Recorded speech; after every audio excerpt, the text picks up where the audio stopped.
Okay. Mm, mm, mm, mm, mm, mm, mm, mm, mm, mm, mm.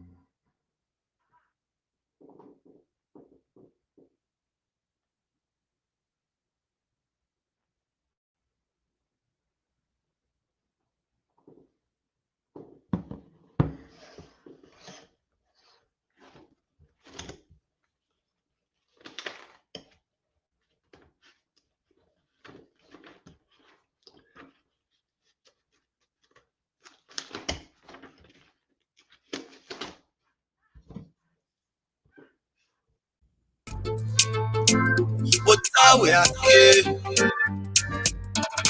I'm here for you,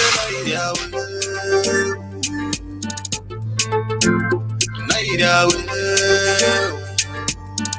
I'm here for you.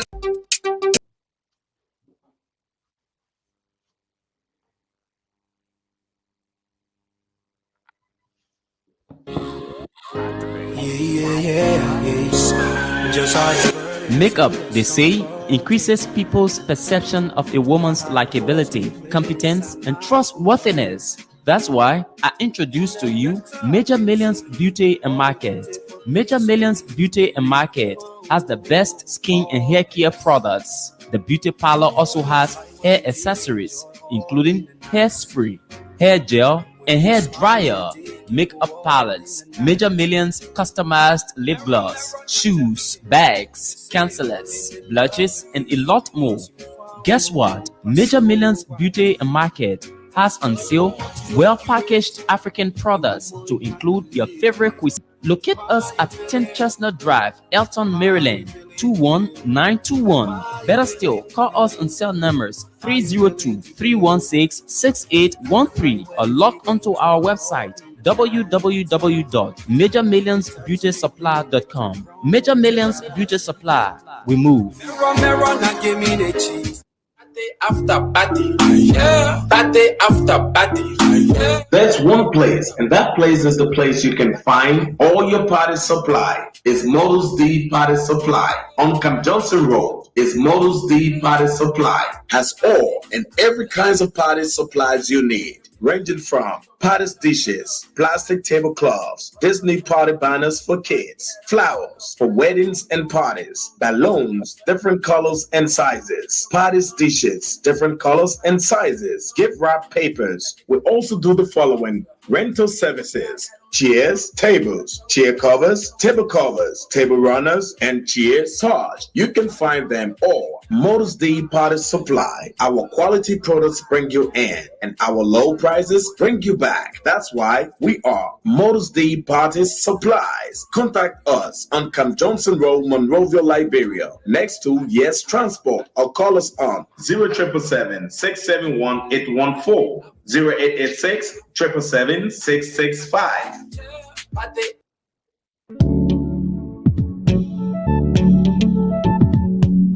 We all know the headache we go through sending money to our loved ones, friends, and family in Liberia. High fees, long lines in banks, the usual complaint of the system being down, such a waste of time and energy. That is why I was very happy when I learned that SendWave is now in Liberia. So now I can send money anytime from anywhere directly from my smartphone to the MTN Lone Star Cell mobile money account of a loved one, friend, or family within seconds for just a tiny fee. So download SendWave now to your phone from your Apple Store or Google Play Store.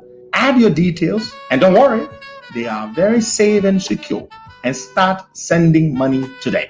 Don't forget to insert the promo code COSTA to get free $5 credit added to your first transfer. SendWave is secure, super fast, and by far the most affordable way to send money to Liberia. I'm Henry P. Costa and a very happy customer. Thank you. Day, and they have outlined places where people can go and uh, get their vaccine. Yeah, I have that list. You're gonna spend some time going, just calling out some of the locations for people as a public service to the Liberian people, just some of the locations, some of the places where the vaccine will be administered and the time they will arrive. Do you have the list? Yeah, I do have a list here. Okay, so we're gonna circle back to it later. Yesterday we should have had Mike Jabate, Mm-hmm. but unfortunately we didn't. You didn't do the show, did you? Did you? No, I didn't do the show. Oh, exactly. Yeah, oh, that's what I figured. So, we could let Mac know that what's happening. I mean, this thing is not. I don't know what's going on. Try to go on my Facebook and see, but my page, my profile, not my page, my profile, and see whether the video is there. I try to share it, but for some reason it's not appearing on my. It's there though. Oh, it's on my Facebook. Profile. I try to call it incorrectly, but it's kind of confusion to people. And I hate to speak when people don't understand me. Well, most people don't know. There are two types of Facebook accounts. There are two types of them. There are two types. There is the Facebook page. The page is the one that you create. You can boost. You can pay a little bit of money. You can boost the videos or boost your posts and stuff like that. That is the Facebook page. Most people do not have a Facebook page. Mm-hmm. A Facebook profile is what most people have. That's the profile. So I'm sorry if I try to, let people know the difference. There's the page and there's a profile. And I'm not the one who's calling it that. That's what Facebook calls it. Yeah.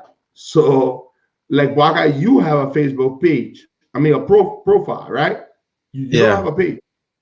No, I do have a page, but I don't really like active on it. That's most people are not active on it. Take for example, I had this page for a long time. I've had it for a long time, but I never really used to use it, But whenever Facebook act crazy with my profile, then I will fall back on the page. But today, now we only use the page to do the show, and then we share it to our profile. And the reason is simple: the page, when you go live from the page, you can do a lot of things with it. You can boost the video if you want to, and they can reach. So, for example, for some reason we've experienced that once we use the page to do the live video, we're able to get more views on the page after the show, not during necessarily, but after we've done the video, it can reach way more people. I don't know why, but that's the way it works. So that is the reason why nowadays, for the last, I think the last 2 months, we've only used the page because the page reaches a lot more people than the profile. Thank you very much. We're gonna move on. Mariah Luken, have you heard the news about her? Nope. So Mariah Luken was married to this guy called Sadie. This guy, a mixed guy. And by that, I don't mean anything, but I just mean people wonder what sort of name is that? Sadie, I think it's a Lebanese name. He's a Liberian guy, of course. I think his father was Lebanese or is Lebanese. Mariah Luken got up one day and said the guy was not her husband. He was lying. He's not her husband. So Mariah Luken, these people were married and living together, and all of a sudden Mariah Luken says, "Oh, he's not my husband."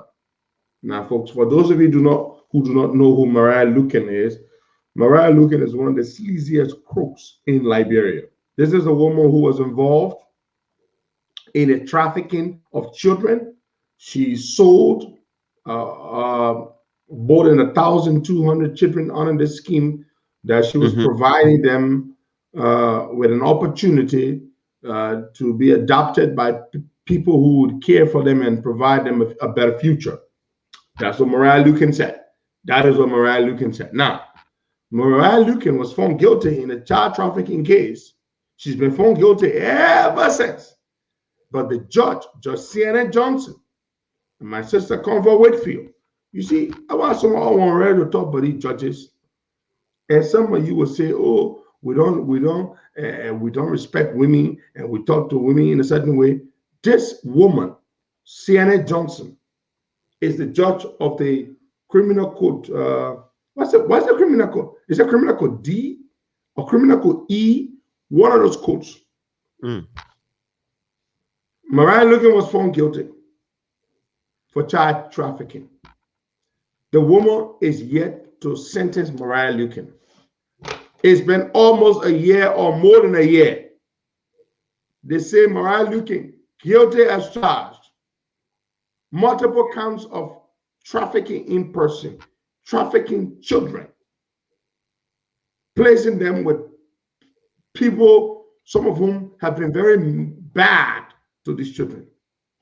And Mariah Luken is still walking around free. Mariah Luken is still free. She is still free. Over 1 year. So yesterday, well, a few days ago, not yesterday, Mariah Luken was found guilty again in another case. Mariah Luken has another case in court where she set up a pyramid scheme, like a susu club. People put 500, 300, 400. Mariah Luken was able to dupe people out of about over $200,000 US. She's in court for that one. A separate case. Mariah Luken now, her husband sued her in court because she said the man lied. She said the man lied. That the man, well, I think she sued the man or something like that. Yeah. She said the man is not her husband. That's what she said. Sadie Cha is a respondent to the petition of Mariah Luken is the one that filed a lawsuit. Petition to declare nullity of marriage. Mariah Luken says the man is not her husband. He's a liar. They go to court. The man proves that they were legally married because she tried to dump him to the curb. After everything he did for her, she tried to dump him. And they went to court. She sued and she lost the case. It was established in court that she and the man were married. So she filed a petition to nullify the marriage. To basically say the marriage was fake. That the man lying, that the marriage was not real marriage, and that it's a lie.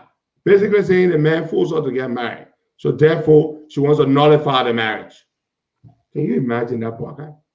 Such a grown woman, an educated woman would lie that the man, and she and the man are married, the man just trying to force it, and blah, blah, blah, blah. So she wanted the court to nullify. So the court denied her petition.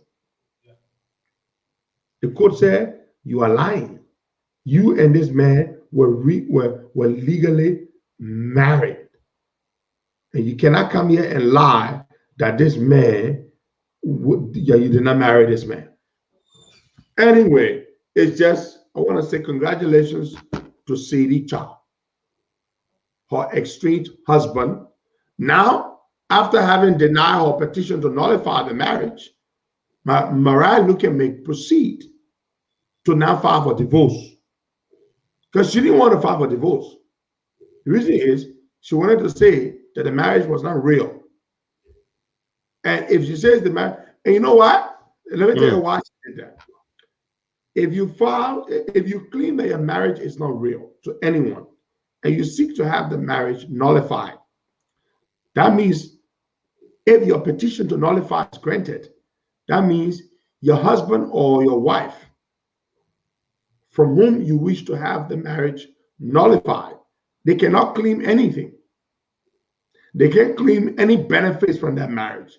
They can't claim alimony. They can't claim share of your properties or anything at all. You see Australia, all the things that she and the man work for and build together, she wants to cheat him out of it. So she wants to basically say, hey, this man, our marriage was never real. Therefore, he has no claim to anything. But now the court said, you damn lie, Mariah Luken. You and this man were married. And your marriage was legitimate. You see how crooked a woman is, Bwakai? Can you imagine, Bwakai? She married a man. legally married a man. She even attempted to send for the man to move to America to get a green card. She filed for the man green card and all. Then you know what she did? The No. man arrived in the U.S. After she sent for the man came on a visitor visa first. The man arrived in the U.S. She had the man arrested at the airport. She said the man was very violent to her and abusive. The immigration grabbed this man, they processed him, and they shipped him right back to Liberia. But Wow. imagine that. Imagine this woman's wickedness.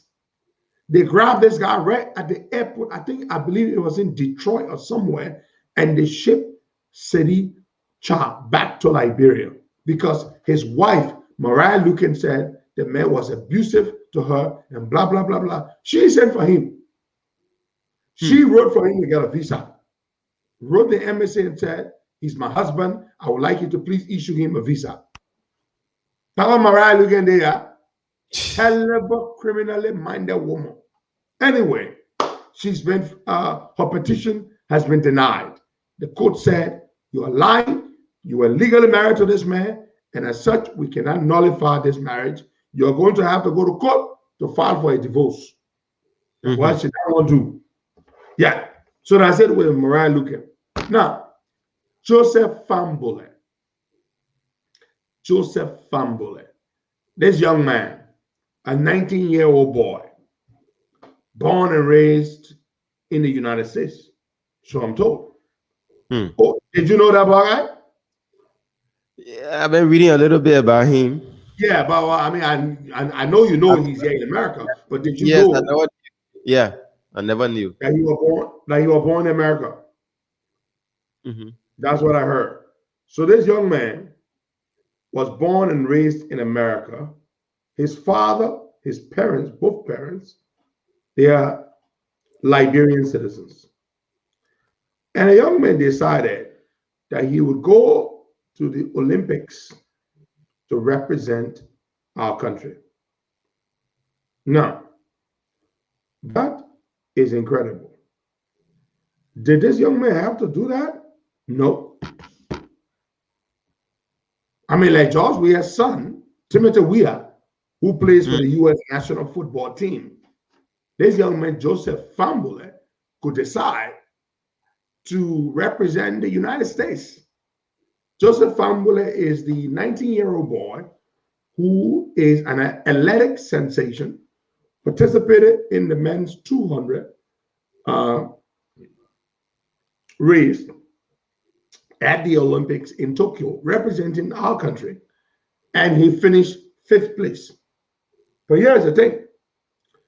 It is the first time in history for Liberia since 1965.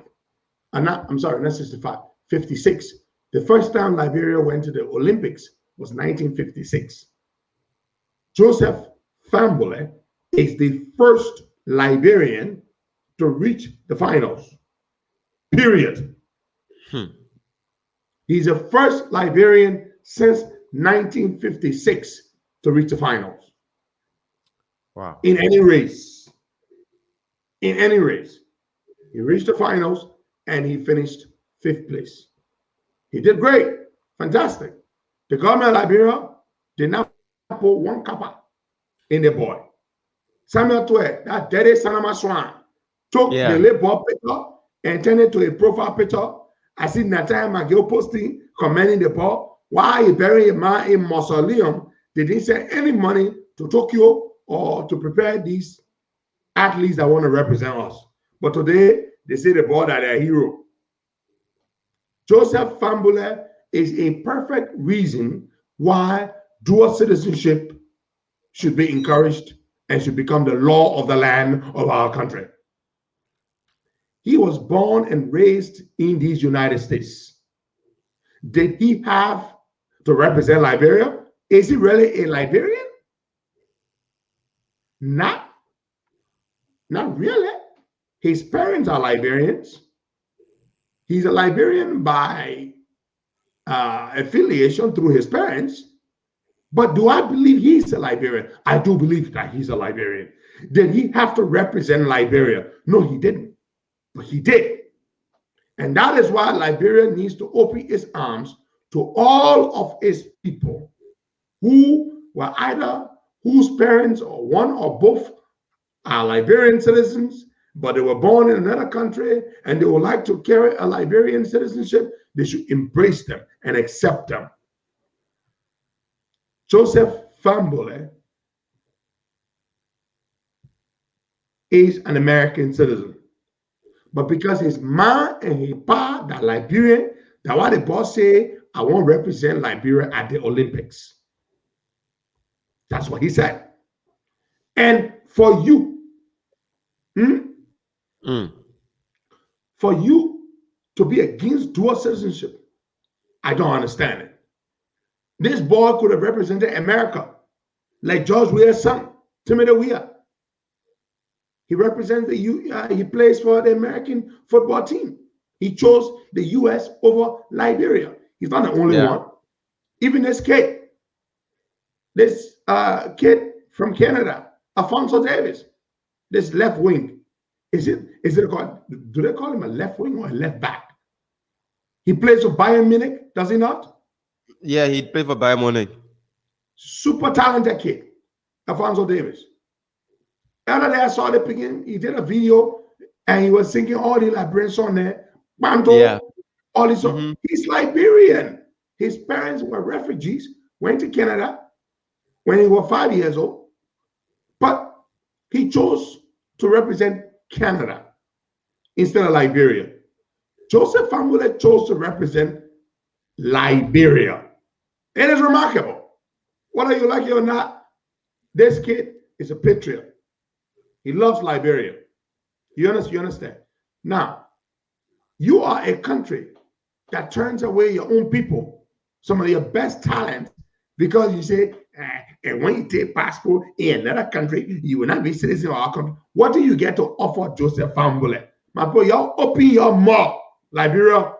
What do you get to offer the people who took us to the Olympics and went to a level where Liberia previously had never reached since its first appearance at the Olympics in 1956. What do we get to offer the people? Nothing we not get. We are country, physique country. We don't have to offer this kid. Today you proud. Yeah, Joseph Fambule. Begin thank you. You took away down there. But you will tell him tomorrow and you tell the piggy, say, Mama, you're not citizen of Liberia. That is how disgusting we are as a people. We're hypocrites. Joseph Fambule, you can celebrate it because you can go away to Olympics and make you proud. Tomorrow you will open your mouth and you will tell the boss, say, he's not a Liberian citizen. That is what you will say to him. That is exactly what you'll say to him. Now, Alfonso Davis from Canada, look, I have a law and say, I'm a Canadian. Timothy Weah say, I am an American. They could choose to represent Liberia, but they chose countries that support them, countries that promote them. That's what they did. So I'm sitting here, I'm saying to myself, Joseph Fambule, congratulations, my picking. You did very well. You made us proud. Don't listen to that Sanama Swan, that dirty rogue, Samuel 12, who told your profile picture and poster A, that all dirty rogue, Natalia McGill, who made a whole post about you, talking about you're a national hero. Don't listen to them. They are dirty rogues. They never send any money to help you out to the Olympics. Do you know somebody say, I don't know whether they're joking, but I'm gonna repeat this anyhow. Somebody posted on Facebook, I don't know how true that is, that the appropriation in the budget for the Olympics to support the Liberian National Olympic Committee, the LNOC, they say the amount of money they put in the budget is $750 United States dollars. No, it's 1,000. They raise it up to 1,000. Okay, so okay, fine. Janet Abuti coming talk. Raise all the 1,000. Okay, you buy in Syria. So the money they put in the budget for the National Olympic Committee to send all the people there to Tokyo, now 1,000 US. Yeah. The money, my boy, yeah, listen, that 30 rows somewhere 12 was picking picture. They didn't make me too fair. He said, begin a hero. He ain't made my girl. 230 row there. They put 1,000 US dollar in the budget. They say it's for the Olympic team. That the money don't bother passing around. Look, like brother, that's Syria country. We're not Syria country. If Joseph family are going to be waiting for that money to go to Tokyo, then today in there. In Tokyo, say? What? He said, no, Like, we are one not 1,000. You. 1,000. 1,000.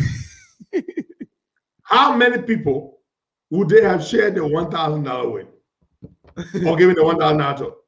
These people are not serious.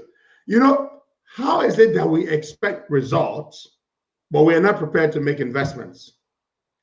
We're not prepared to make an investment that would give us results. Mike Fire David, that's true, my brother. We are a shameless, despicable people. That's what we are. We put $1,000 in the whole budget. We tell the beginning and say, y'all go to the Olympic. Then Tete rule as Samuel 12 goes on Facebook, then he tell the picking picture, then he tell the picking a hero. Because they won't play, they want they care about the picking, you know, because everybody celebrate the picking. That picking is serious. He too enlightened to be a stupid teacher. And the first thing, he when I say muya, now you're nonsense. You go carry one side. Tete rule there, talking about we are proud of you, Magio. All the money you pay the mausoleum way to put your man in, if you are sending some of that money to the Olympic team, perhaps they will do better. Okay. Perhaps the team would have done better. Did they send money to prepare the team? Okay. Nothing. Okay. Do you know that our government did not send any money to help support the team to prepare? Do you know that? Yeah, they did not send any money. Wow. This Salaman Swan, then today they talking about picking you are a hero. See Magio talking about quoting, Magio quoting, who is he quoting? Magio can read. You know, I go see Magio post. Magio can be quoting people. First of all, Magio is not the one who writes on a page. See who Magio quoting here? Magio quoting Franklin D. Roosevelt.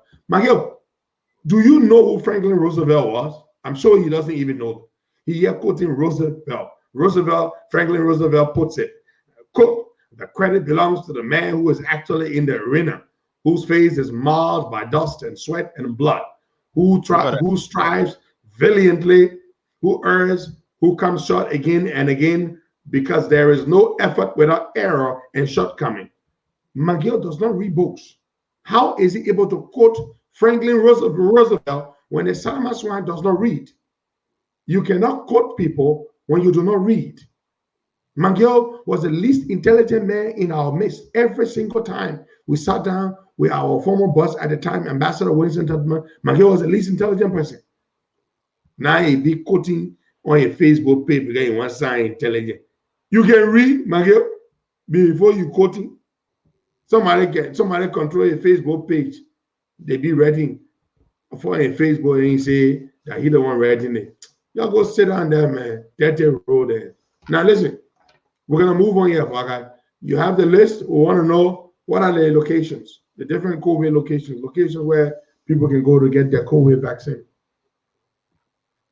Yeah, let me move to it quickly. So yeah, and when you're done, we're gonna move on to other things here. The Patel, the patriotic entrepreneurs of Liberia, say they're gonna protest. The thing with Patel that can make me sick.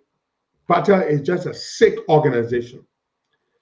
These guys, we fought with them. We helped them stage the most successful strike in a long time in Liberia, in recent history. It was a few years ago on an Ellen. They shut down all their stores, all their businesses. We helped them promote that. But Patel is raked by corruption. And you got that idiot there, Presley, saying he's chairman for life. You got the other. How can one organization have two leaderships? They've gone to court. They can't resolve this dispute. You got Presley claiming he's the president. Then you got Dominic Nimne is the other president. I mean, it just makes you sick about Patel. Then Presley, that son of a swan, is in the pockets of the regime. You will never hear him criticize anything anymore because he's in the regime's pocket.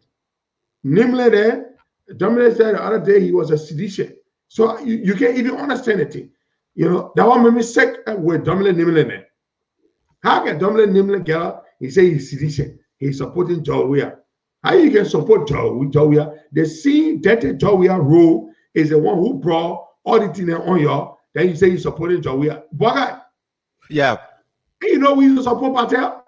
Sure. Every day the power will come on our show. We promote the courses. They had a program. They had a program on our show, on our radio. We used to promote Patel.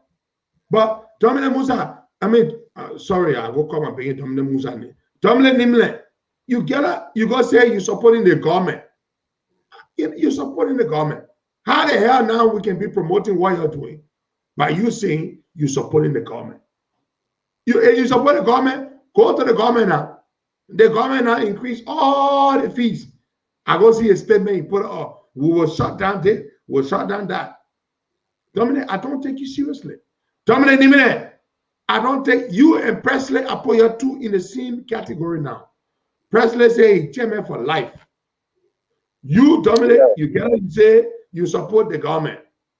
They dirty road there, you say you supporting them. So how can I get up and say I'm supporting your leadership? You, Dominic, you are a government supporter. In the face of the government destroying your businesses, you are supporting them. Then you issue a statement yesterday, say you vet with the government. How you can be supporter, you be vest. Don't be vest now. Go sit down with your God, Joe. Yeah. Y'all face it. Y'all know me. When I used to support y'all, I open my arms to y'all. Y'all used to come to our radio station. Patel never used to pay 1 cent. They used to come to the Costa Show. 1 cent you never used to pay. We used to support y'all. But you get up, you say you are supporting the government. You are supporting the government. The government is trying to destroy your businesses, and you say you're supporting them. So I don't take you seriously. I do not take you seriously at all because you are a government supporter. I will say you love your pa, but your pa treating you bad. Now you basically keep loving your pa. Yeah, government supporter. Okay, they say they want to strike. Your strike will not even hold. That's when you have compromised what you're supposed to fight for. Nobody takes you seriously anymore. I don't take Patel seriously. My friend Sir going by there. Sir, I'm just sorry for you. My friend Kafumba Dolly, good people who are members of Patel, fighting, Liberian business people, go to China and they import. You're just fighting. You better leave that nonsense called Patel. Let's form a different organization. Let Dominic Nimle, a friend, Aries stay there and be supporting Dete Road in CDC. You leave Patel. Let's form another organization. I, Henry Pedro Costa, will help you. I will promote that new organization. Let Dominic Nimle be supporting his people there. I think Dominic are crew man. Dominic Nimle, because y'all let travelers in Benin. Y'all support your men. You see, now one of the reasons why I got problem with the protest you recently did for the Aliyu Sherika. Well, why any Aliyu Sherika or Ansu? Yes, Ansu. Why you couldn't just go protest or saying, oh, the men are all my dingo brother? I don't like that nonsense. It's just annoying. You are a Liberian, period. Don't categorize yourself as a Mandingo. You go protest. The men are that Mandingo men. Is it not enough to say the men that are Liberian men? You're turning the whole protest into Mandingo protest. It's wrong. That's tribalism. Can you just not say we here to protest because they killed a Liberian citizen? Would that not suffice? Would that not be enough? You also say we have to protest because they kill our Mandingo brother. Bagay, did you not hear that? I heard Did it. you not hear Kingsmen say they hear because they kill their Mandingo brother? They turn the whole protest into Mandingo protest. You don't do that. You see me, I don't give a damn about tribalism. Does any parent work for me here, Bagay? No. Except Anthony, who works by accident, Yeah. that he was employed. Mhm. I don't employ people on the basis of their ethnicity. I don't. Waga is a Mandingo man. Emmanuel, we are working a crew man or a crew man. My operational manager, Emmanuel. Yeah, Grover man. Okay, Emmanuel, we are. Waga is a Mandingo man. George, I work man, a Baza man. Doug Baza Webb, man. typical Baza Baza man. I didn't realize that Baza man said. Mhm. Yeah, Mamba Baza. Anthony Dawa, the Pere man. So you see, I don't give a hell about tribe. So you need to what you did by protesting. This is a Liberian man. He was a truck driver, a breadwinner for his family, and they killed him. Okay? If they had not handled that man in that scuffle because he refused to give the police guys money, probably brother Aliyu would still be alive today. It is sad. It is wrong. And we all join you to demand justice for him. But I will not join you to say we're protesting or we're demanding justice because he was a Mandingo man. He was a Liberian man. And that is important to me enough. I don't care about his tribe. That's just me. I don't care about his tribe.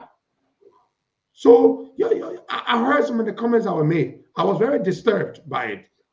Very disturbed by it. He's a Liberian man, period. Not a Mandingo, Liberian. You know, I saw some people trying to find their boy tribe. Family, like, oh, what tribe is man from? Well, that kind of nonsense. Stupid people. Yeah? The beginning of Liberian. Is it not enough?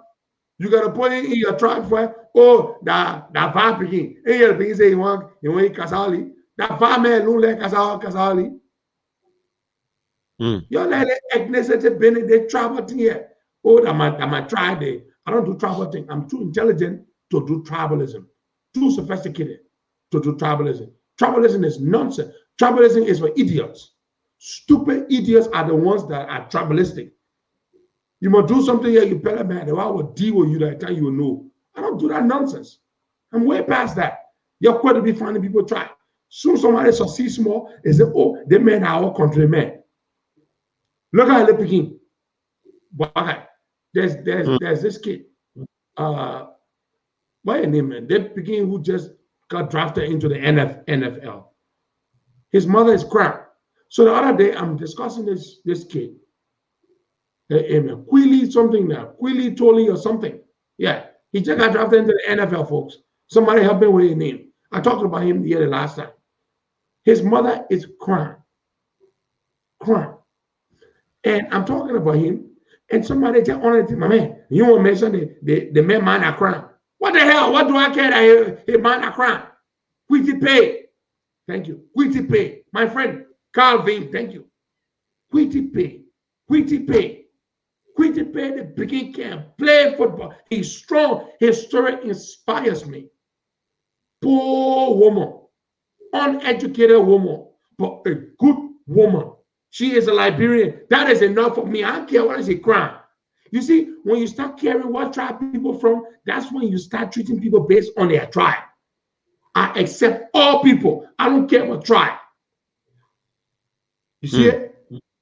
Quitty Pay, his inspiration in life for becoming the great, the very great player that he is today. Not great in the sense of all the, he hasn't accomplished much yet, but he's got tremendous potential. His future looks very bright.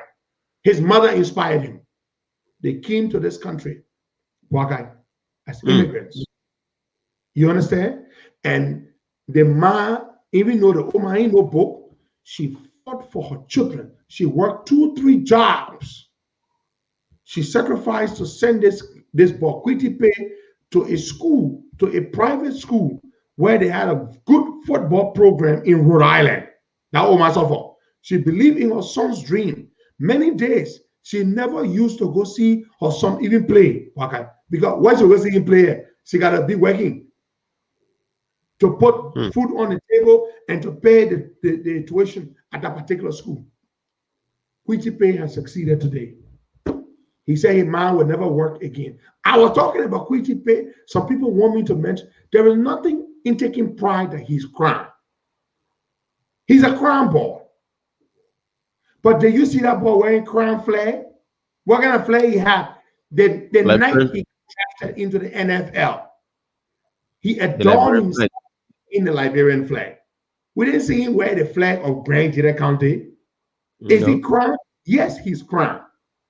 Is it good to be proud when people of your tribe do something? It is good to be proud. But do you have to set it on your head and say, oh, they made a crown man. That only crown man can do that one. That's nonsense. It's absolute nonsense. Your tribe is not better than my tribe, and my tribe is not better than your tribe. You can be proud of your tribe. You can be proud of your culture. But you should not make your tribe put everything about your tribe. You should not do that. You should not do that. It is wrong.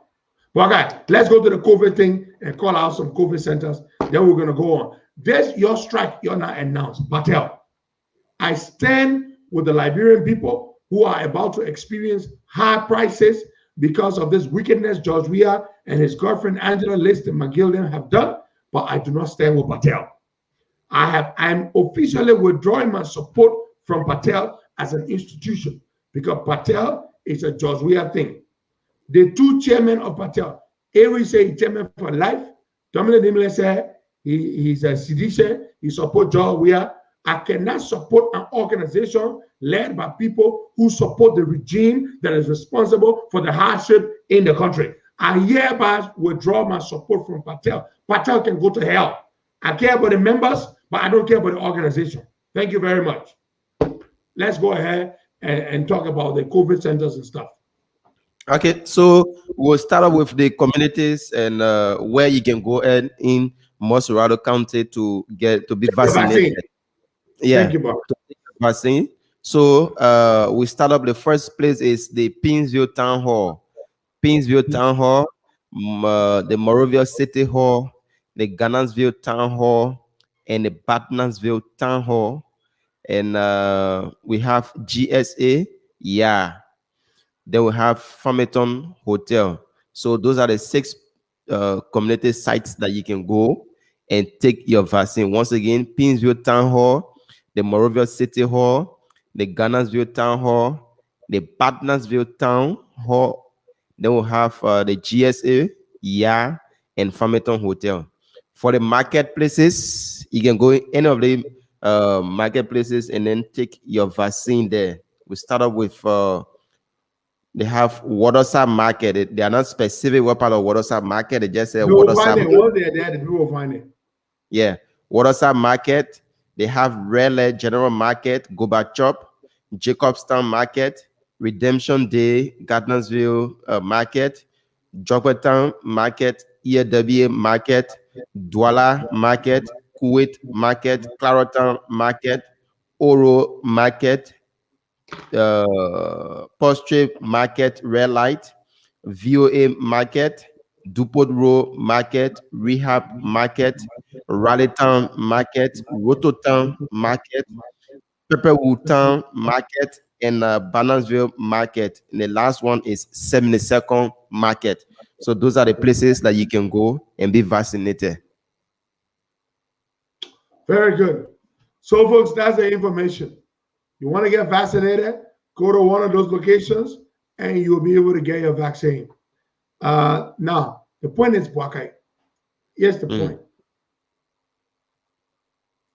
The government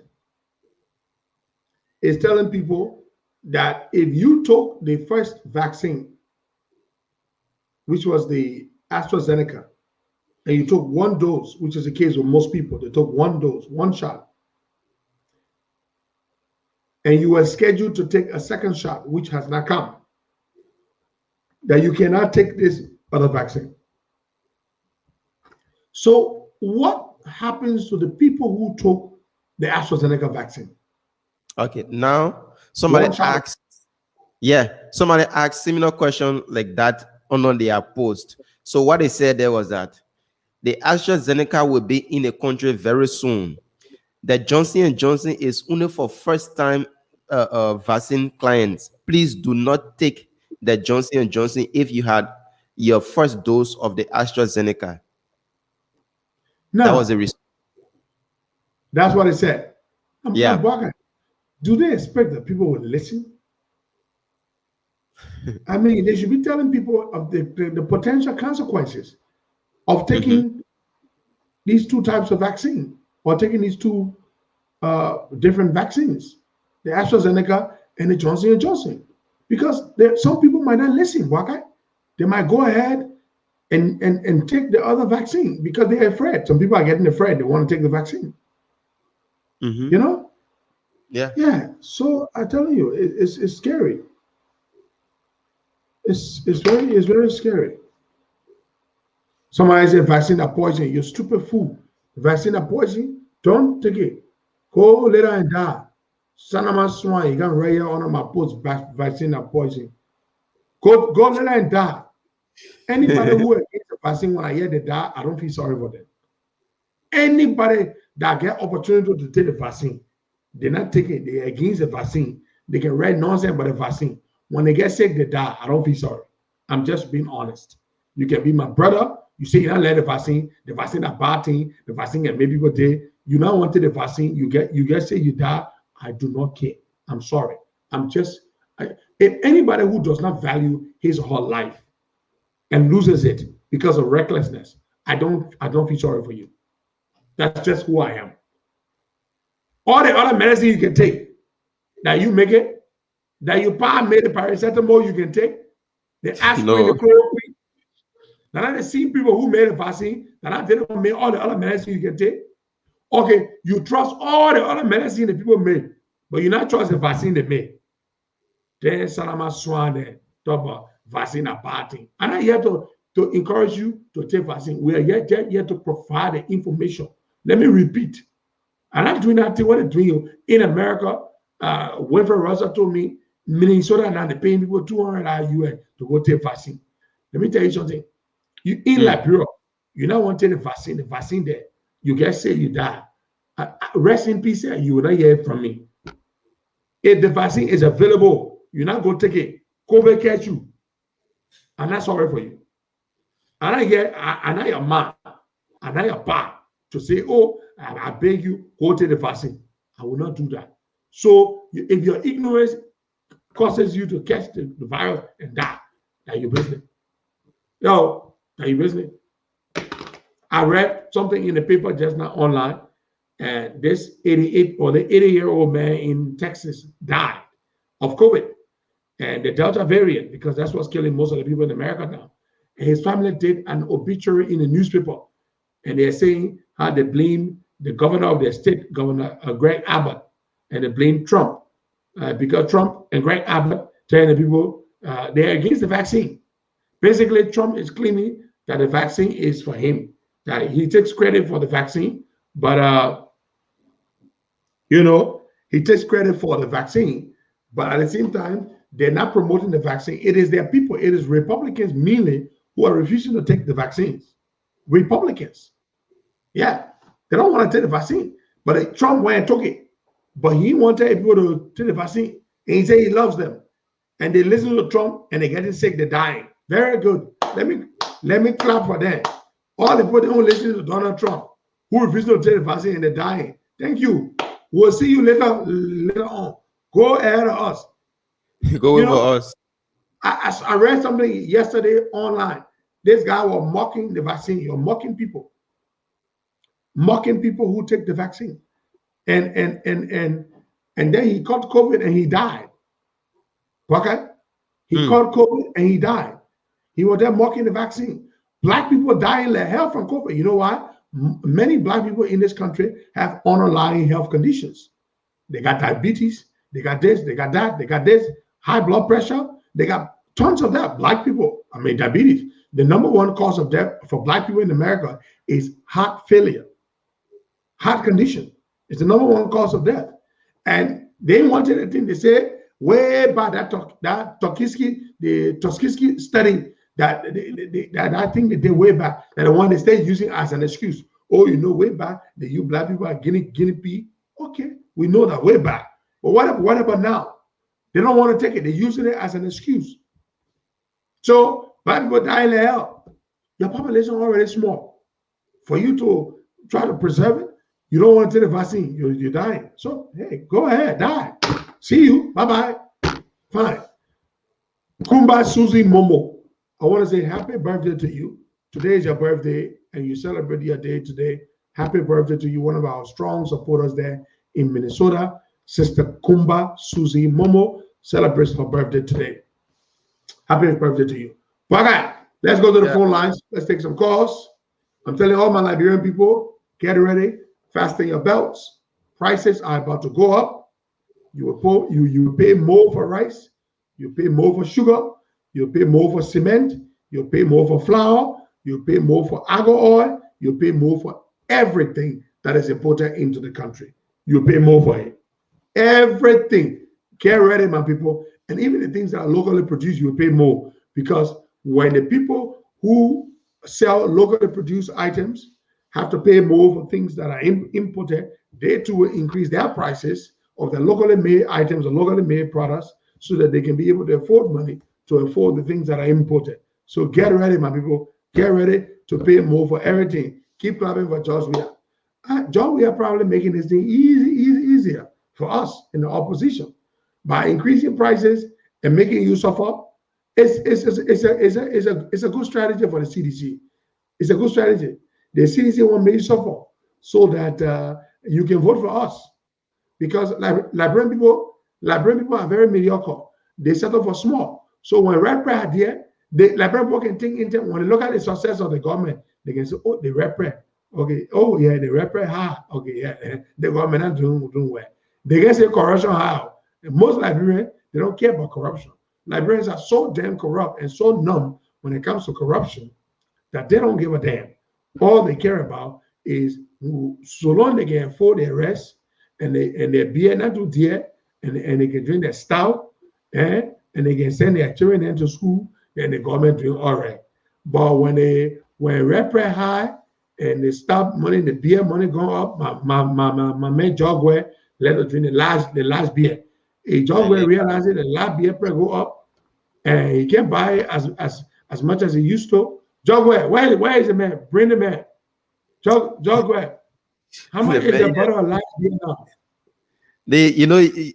Cause yesterday Ghanaian youth took up to the street in protest, and they started as online campaign, and later on yesterday, thousands of Ghanaian youth came up to the street, and the hashtag was "Fix the Country." According to them, the government is not doing well, so they were out on the street yesterday. Yeah, fix the country. Thousands of Ghanaian youth in Ghana. Okay. I did not see it. I did not see it. Thank you. So if the Ghanaian youth can be doing such a thing, coming up on the street and saying fix the country, wherein our ministers, our president can be going to Ghana to go and have weekend and jolly, when they can be calling for fix the country, then what's about us Liberians are here? We just say that we fold our arms, we say whatsoever the government does, that's it.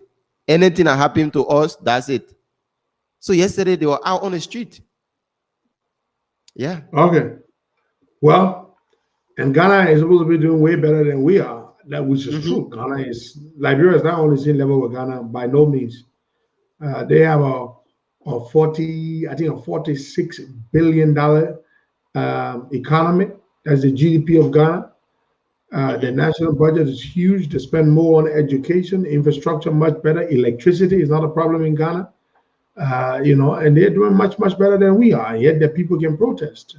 Let me do this as a happy birthday treat for my niece, Vanessa Wongbang, from your mother, Law Wongbang, and your father, Vamia. That's Vanessa Wongbang there of Minnesota. We're going to go to the phone lines now and take some calls. Waka, we should still get Mike Fire David if he's available. We should still get him on the program. Yeah, Mark. Okay, fine. Let's go ahead. 0770-102-102-086-010383 055-102-102. The WhatsApp number is +231-888-624-171. Let's take somebody on the WhatsApp. Good morning. Your name is calling us from? Yeah, good morning, Waka. Good morning, Costa. Morning. I would like the issue. Costa, so like the last time you spoke about. What you do is please tell us your name. That's what we do there. Hello, you call your name and where you calling us from?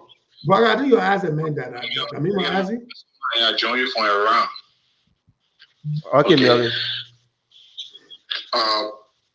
The put issue, the tax that they are increased on cargo that are entering the country. So what are we doing? The last time you spoke about it, they are simply being put into effect. What are we doing? You need to speak about it. Nothing taking place. Basically, people are complaining in the country. So what am I supposed to do?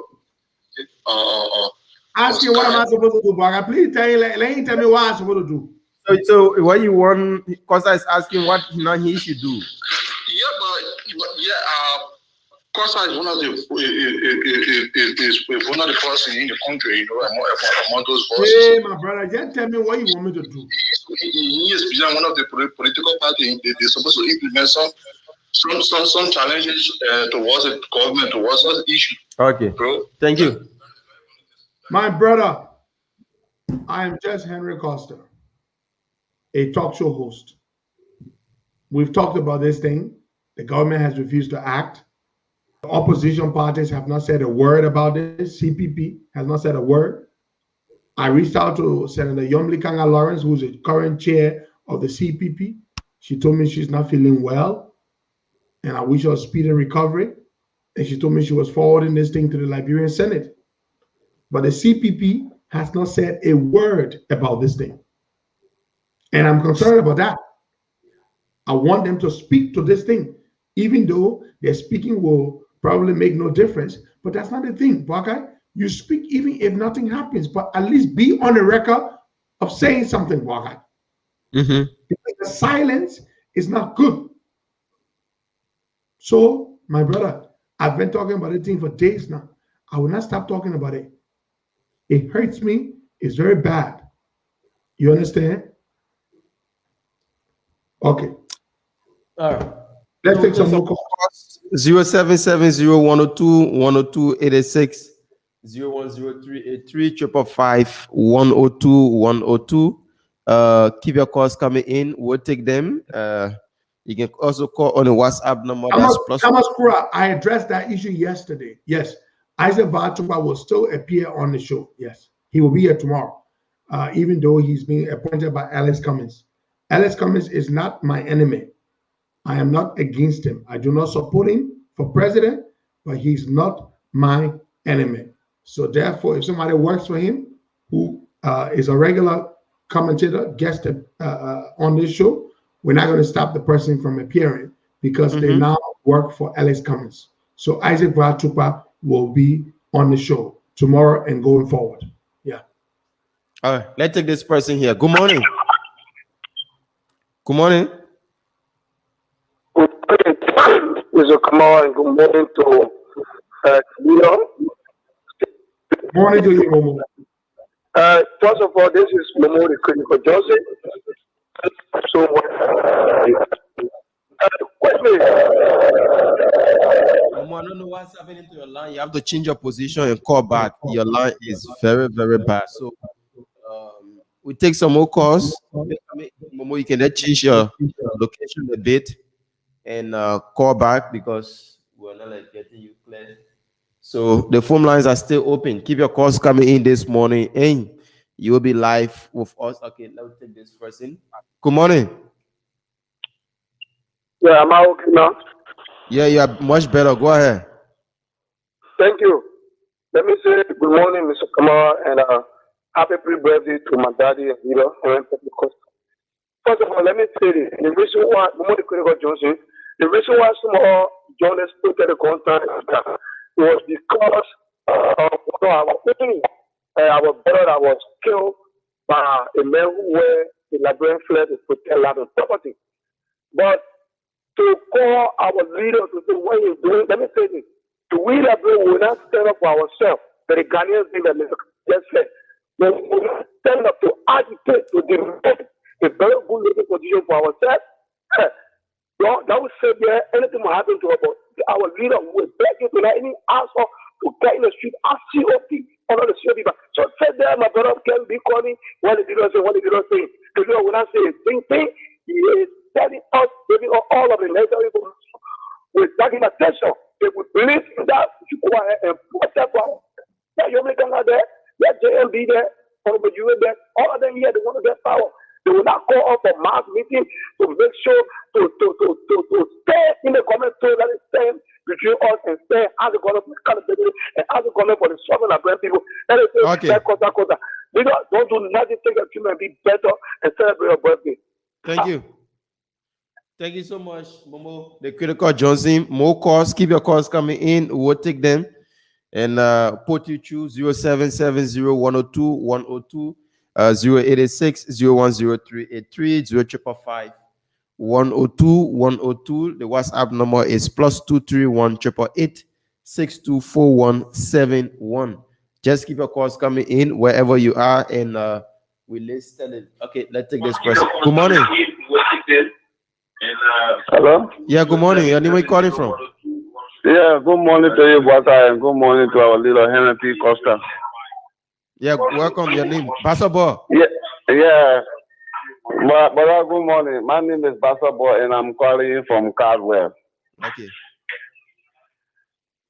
Yeah, Bata, to tell you the truth, what leader is saying concerning the protest, I know about the tribalism business, this thing is getting out of hand in Liberia, because what the people are saying, more people are not joining because they are saying it is a Mandingo man or it's a Mandingo brother, so we are protesting. You know, that would make more people will not join. But if they will have come out to say this is a Liberian man, and then this is what we are protesting, at least more people are going to join them, and the people are going to be more populated for the protest. And I want to salute the people who are coming out for their protest concerning the high rate. They should encourage it and it is good. It is good thing, because the high rate of the thing that coming on in the country, now I go up for cement. They are telling me the cement is $7.50. Futa is $8. You know how many the thing have, because Futa before was $7.50. Cement was $7. You can get it, even get it for $6, $6.80. But now it's $7.50. Cement. Okay. Whether the thing is getting out of here. All right. I just thank you, Pastor, for the show this morning. Thank you to our little Henry Costa. Thank you so much, Pastor Bob, for also calling and being a part of the show. So 0770-102-102, 886-010383, 555-102-102 are the lines that you can call, and you will be live with us this morning. Because Josh 0770-102-102, 886-010383. Okay, now take Pangomo. Good morning. Good morning, Pastor. Good morning, Lilo Costa.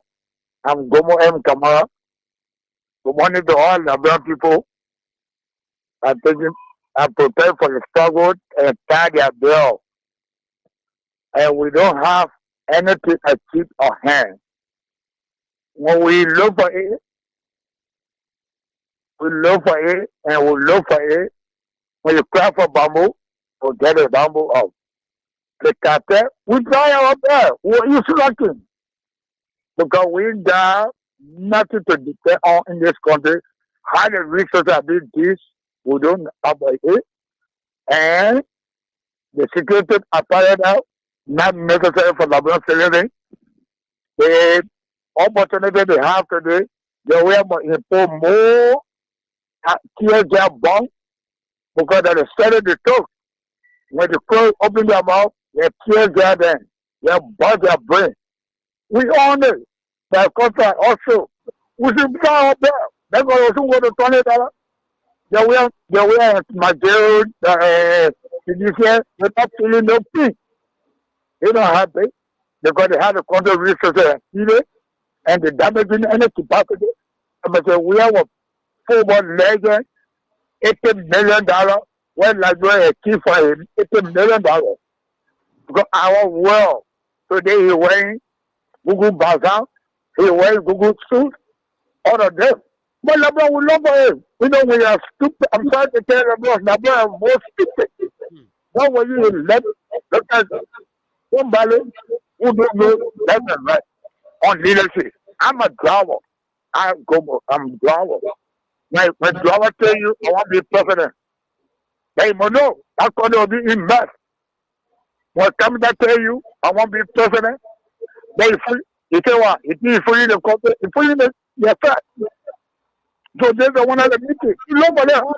Who will get it up and the cartel is talking about it. There's somebody who do that. Ask me. This is called cartel engineering. Ask me, what is that? How many continents is there?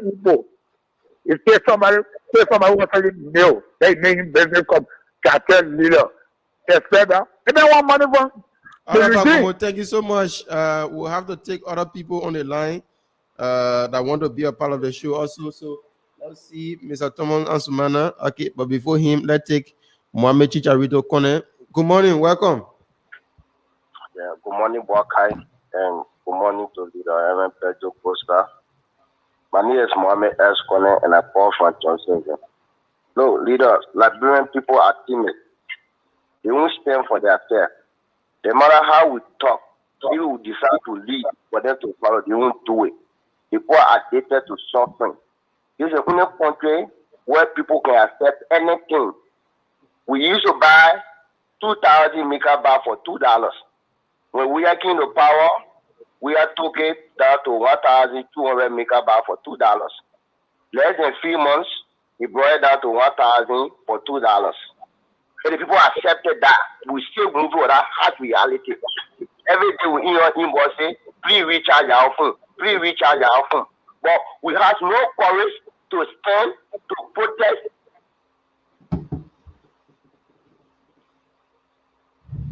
But there you go for protest. Government will pay 3 boys, 3 disgruntled boys. They say you want to be war, you want destroy we are within. In fact, you want me the country unsettled. Man, we can see you. Don't waste your time. Organization, they already do You can tell on the other side so we can be on we are pocket. Okay. The business community are disorganized. They should be taking the lead. No, we will follow. They can't tell other persons going to affect their importation. Okay, bro. Thank you so much. We have to hold you there. Let's take Tomon Ansumana, Bibera Tomon, then we'll cross over to Mark. Good morning, Bibera. 1 minute. Let's take quickly. Good morning. Good morning. Bibera Thomas. Good morning. Oh, I don't know. Yeah, so Cos, it's over to you. Mike, good morning, my brother. Mike. Good morning, Mr. Costa. Mike, first of all, I want to convey my deepest condolences to, and it's just unfortunate. Come again? To the family of brother Aliyu. Is it Aliyu or Ansu? Because I get Aliyu Sharif. Aliyu Sharif. I'm told Aliyu was a good guy, was a hardworking man, he was a breadwinner for his family, he was minding his business, he was working hard, and because of small corruption business, they wanted to extort money from him, and they scuffle with him, and today he's dead and gone. It's just unfair. And I want to convey my condolences to the family. and to all of you who knew him and friends and loved ones of his. Now, the protest was organized to demand justice. It's a very noble thing. I support it 100%. You were one of the main organizers of the protest. Mike, what happened? The police started attacking you. They fired tear gas and all. Talk to us about it. Thank you so much for inviting me on your show this morning, Brother Henry Costa. And when Aliyu got killed by the TD police officers, the police did not visit the Bibi family. The government did not send delegates to sympathize with the Bibi family. And the day we carried on the protest, that was the time they came in and told us that they are set up delegate to go and meet the death of this and to meet the Bibi family of Aliyu Sharif. So we asked ourselves, why is it that the government did not send delegate? Is it because of the protest that make the government to send a delegate to sympathize with the family? Then Vani Sali said, he said, look, and let's just forget about that. That have already gone. We said, no, it is unfair. You are running your government. It's that you guys are running your government with fast strategies. That's why now we discussed in the meeting, 11 person and 11 men from our side, we went and met them at Central.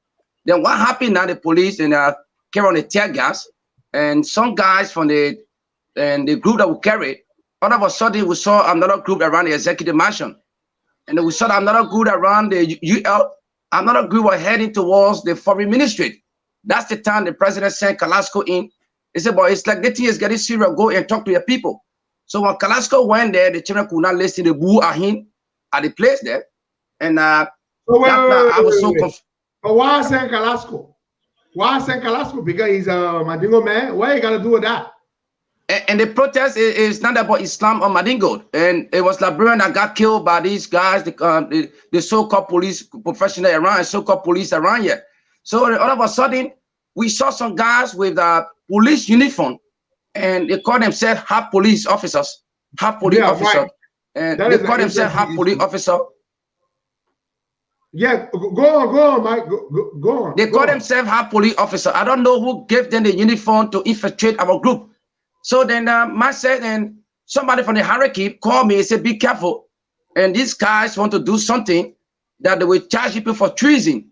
And tell your boys to be mindful, because the government is planning now to even carry arms around there in your midst that you people want to carry on coup d'etat. That's how I called the police and spokesman, and I told him criminals have infiltrated our protesters around here. And he went there too. When they generally asked him, he said it was Mark Javate that told me that we should disperse the crowd. I said, but I'm not partial to all of the police. I'm not partial to all of the police. So it's what actually happened.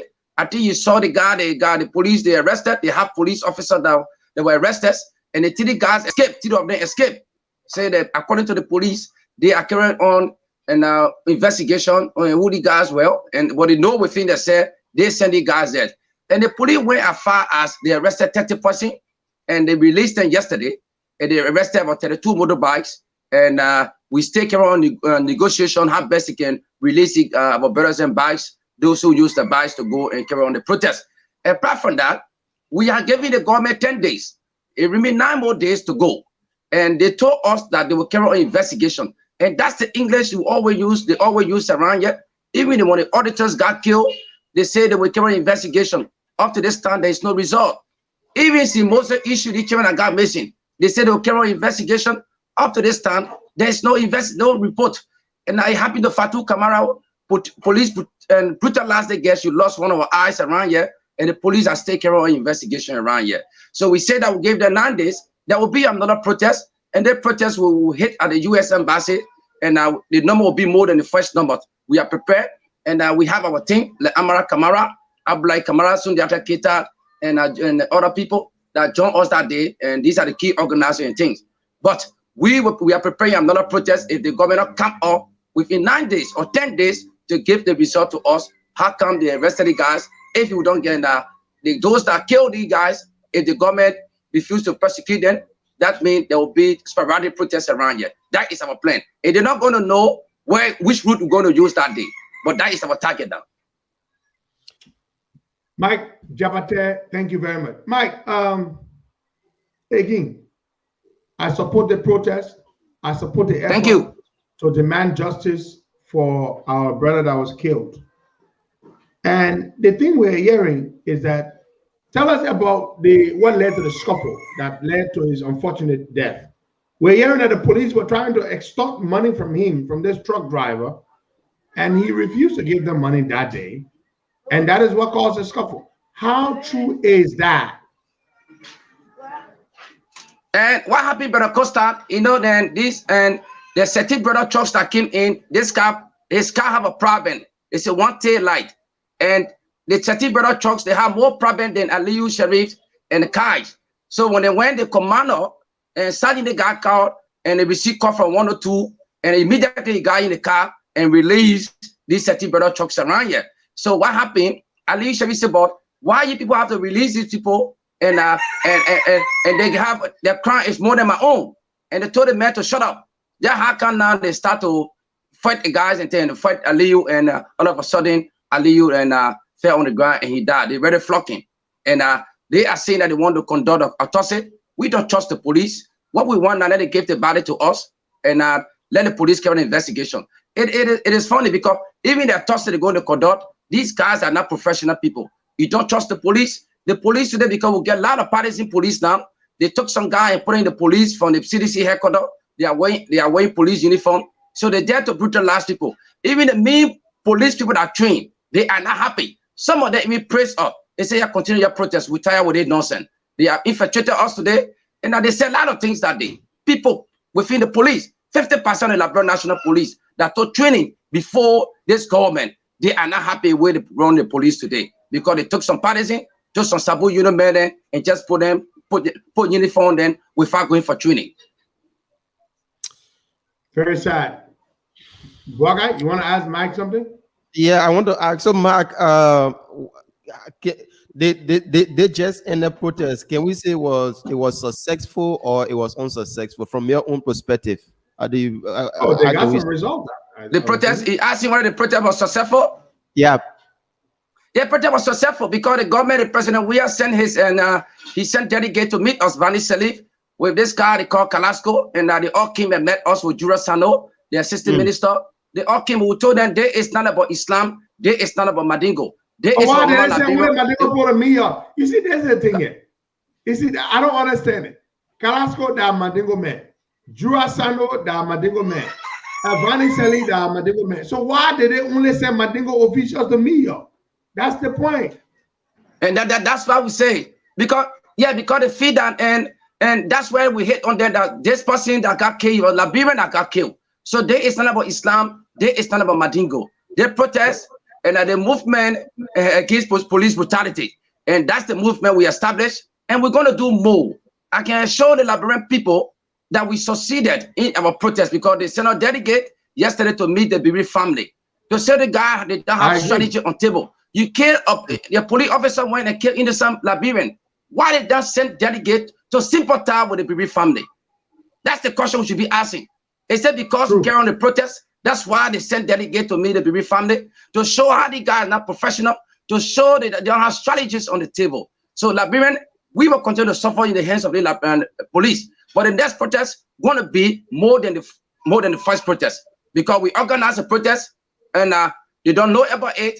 And the next target, we are going to the U.S. Embassy to inform the U.S. Embassy that we have a brutal police force and they are killing innocent people. That's why. And I know a lot of citizens going to join up. We are carrying on mobilization if the government refuses to come up with the report within 10 days. Mark, my next question is, if you guys, the organizer, were unable to control the crowd at certain point in time, then coming up with another protest, how well can you guarantee the citizens that, when you come out, we will be able to protect you? Because certain point in time, you have to call on the police to come and get some folks from within your midst. So how well can you guarantee the public that when they go out there? And our next protest, we're trying to get over 200,000 black t-shirt. That's the t-shirt we're going to wear that day. And it will be well organized. Our protests are well organized. We march from the Somali tribe at Central. But these guys, the so-called half police officer, and they send the guy from the party headquarters and they infiltrated us to cause problem. But this time we come up with different strategies. We are not going to Liberia National Police now. We are going straight to the U.S. Embassy. We'll be in our numbers. When I said numbers, we are not talking about 2,000. It will be more than the first numbers. So it's going to be a profession. I know the police out there will keep them busy. They're going to guard us that day when we're going to read our petition at the U.S. Embassy. That's our next target. Mike, thank you very much. Baga, you want to say something? I want to ask you something. I want us to move on to something. Yeah, go ahead, Costa. I said we got one more question on this issue, but I want to move on to something else. Yeah. Let's just go to something else. Mike, you are a big supporter of this government, and today you are very unhappy, and I can understand. You know, what do you make of the guys? Do you think the guys want to win another election? The way they're behaving recklessly, and do you think they want to win another election, or they don't care? What do you think, Mike? I'm not getting you too clear, Brother Costa. The question I asked was, you used to support these guys, and you have now left them, and you've explained to the public why you left them. We understand that. We don't want to go into that. But I'm asking you this question. Do you think these guys still want to stay in power beyond 2023? You think they want to win another election? Okay, and let me be fair to you, Brother Henry Petro Costa. From my own political analysis, I travel in the various counties. I travel in the towns and villages. Liberian, I tire with this government. But one thing I would tell you people that are heading the CPP, the only ticket that they are afraid of today is Baka and Komi's ticket. If Baka and Komi's hold together, and it's going to be a disaster against the CDC government. And they are planning to spend more money, millions of dollars, for the CPP not to hold. But if Komis can see reason and that to join Baka in order to redeem this country, it's going to be beautiful. Because I traveled in 3 countries recently. And people in the various times, they are still using Baka pictures on the wall. You hardly see President Weah photos around. The only photo you can see is Baka. All over in the various towns and villages. I visit some chiefs, some chiefs, town chiefs, and a paramount chief. They stay using Baka photo. So it means that the people still love this. They don't like this government. But the only way that this country can be redeemed from the hands of these and political gangsters is for Alexander Comey and Baka ticket to hold. If the ticket don't hold, that means they may do something because they control the election commission. They'll be controlling the various magistrate in the various counties. So the only way they're going to be afraid, and some of they will be afraid is for Baka and Comey's ticket to hold. And the CDC is trying by all means for the ticket not to hold. So there should be, and you people at the hierarchy, you should bring peace among between Baka and Alexander Comey. If people do that, I can show you, brother, it's going to be a disaster. They're not going to re-elect President George Weah because people are hungry, people are jobless. Even you can pave the road from here, Maryland County, but without job creation, people will never appreciate you. And there's no job creation. Most of the young guys attend to beggars. Everybody sitting in the very attire shop, everybody moving around, everybody attend to a politician because there is no job. And the government are not coming with job creation. And these guys, they are enjoying themselves. They are not in the interest of the Liberian people. It was the Liberian people that say, money, money, money. But today, they are suffering. Go around. You will get to know. Send your reporters in the counties. You will get to know how Liberian people are suffering, how they hate this government. But the only way that the CPP can succeed is for Baka and Comey to hold. When you hold, that means that will be the end of CDC forever. But Mike, I have a question for you. We know Baka is extremely popular and they love him across the country, and I'm glad you're here to say that as well. But the thing is, how could we have a Baka and Cummings ticket when Cummings said he doesn't want to be VP at all? And Baka cannot be VP to Cummings. Not possible. Nobody will even, it does not make sense to anybody. So how would I hold if Cummings does not want to be VP to Baka? What do we do, Mike? And Brother Costa, you one of the key players in the CPP. People listen to you. And why you think DeLong won the senatorial election in Montserrat County? It's because of the unity that you people brought. Because you hold together. Because to say DeLong was alone, he could not defeat Thomas Fala. Because we campaign, we spend huge amount of money. But because of the unity, the way you people hold together, that's hard. Thomas Fala was defeated. And so many money, the government spent huge amount of money to make sure that Dillon should not win. But the diaspora Liberian, including you yourself, you guys hold together. I believe that if Dillon can stop his political games around here, he's the best person that can unite Cummings and Barker. If you stop a political game, he's the best person that can unite Cummings and Barker. Mike. Yeah. Nobody, not me, not Dillon, nobody can make Barker and Cummings work together as one ticket. It is only the two men that can agree to that. Only the two men. I have lots of influence with Joe Barker. Joe Barker is running, and Joe Barker cannot be VP to Ellis Cummings because of several reasons. So it needless to say. So the thing is, Mike, if the two of them don't hold, then it's going to have to be somebody else who becomes a VP, because Cummings said he has no interest in being VP. He's made that very clear tons of times. You've heard him say that. So, but anyway, I don't want us to waste our time too much talking about that. But yeah, okay, and let me just say the next alternative can be if Barker need to walk to Cummings and convince him as a father. He's a leader.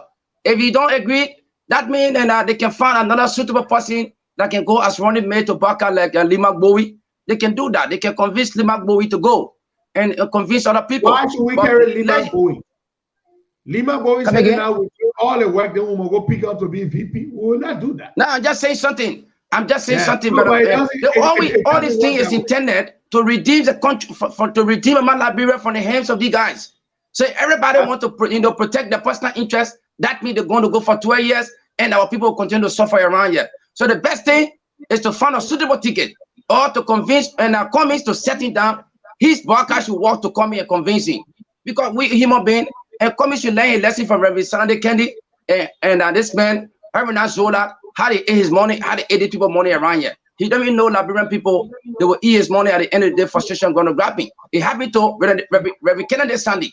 Where is he today? Now, Mike, let me ask you a question. You used to be quite loved and widely supported by Liberians in diaspora, who used to send you a lot of money to do good things because you were trustworthy. And they send you money and you would make, you did a lot of things. I personally connected you with a lot of people in the US. And when you went to support that government, you lost that support. Now, are you trying to rebuild that support, that network that you had in the diaspora? Are you trying to support it? I mean, are you trying to rebuild it? To be able yeah, Brother Henry Costa, it is difficult to go against the diaspora Liberian. And they are powerful. They are strong. Because both of the Liberian people depend on people that are in the diaspora. Because we are not working and are trying to build a relationship. Because when I joined the CDC, what happened to me? I lost all my contact. I was home for 7 months. And now every time when I call one or two persons, they say, man, you are insignificant now. We are done with you. So what I did, and I said, look, when the Chief Justice issue came up, my community came to me and said, leave the CDC, come, we're going to support you. Right now, I've been in a school in Cape Mount. I've been in a mosque in Bapulu County, and I'm helping so many widows around here in my community. So they all have to forgive me. And I learned my lesson from the CDC University. I already learned my lesson from the CDC University. I got a degree from there, and I learned my lesson. I'm not going to be fool again. And then they forgive me. And but they were not doing it for me. They put their trust in me for the poor people, because a lot of poor people used to call me. But Mike, when are you coming? I'm sick. When are you coming to help my son or my daughter? Mike, where are you? Mike, we are hungry. Why is it that you lost from us? And that brought tears to my eye. I said, oh, Mike, I have made a mistake, and God is punishing me because God sent me and I to help the poor people through the diaspora Liberian. Why is it that I left these people and abandoned these people? So that's how I went through the punishment from the CDC University. I have gotten my degree and I learned my lesson very well. Yeah, my question is that, is it because you didn't get what you wanted from the government, that's why you are backing off, or is it because of the system, the way they are acting, that's why you are backing off? That's a good question, Baka. Yeah, you have to make out the honest. But how can you support the people that does not have strategies? How can you support the people that don't sit on table? They don't listen. How can you sit for people that 2 or 3% run your government? If you're not Maggie, at 12. If you're not 12, that's the president. How can you support the people who run the government on social media? How can you support the people who don't respond to telephone call? Do you expect me to be there? I'm not a hungry person, Henry President Costa. If what people picture my Jabate, I am not a hungry person.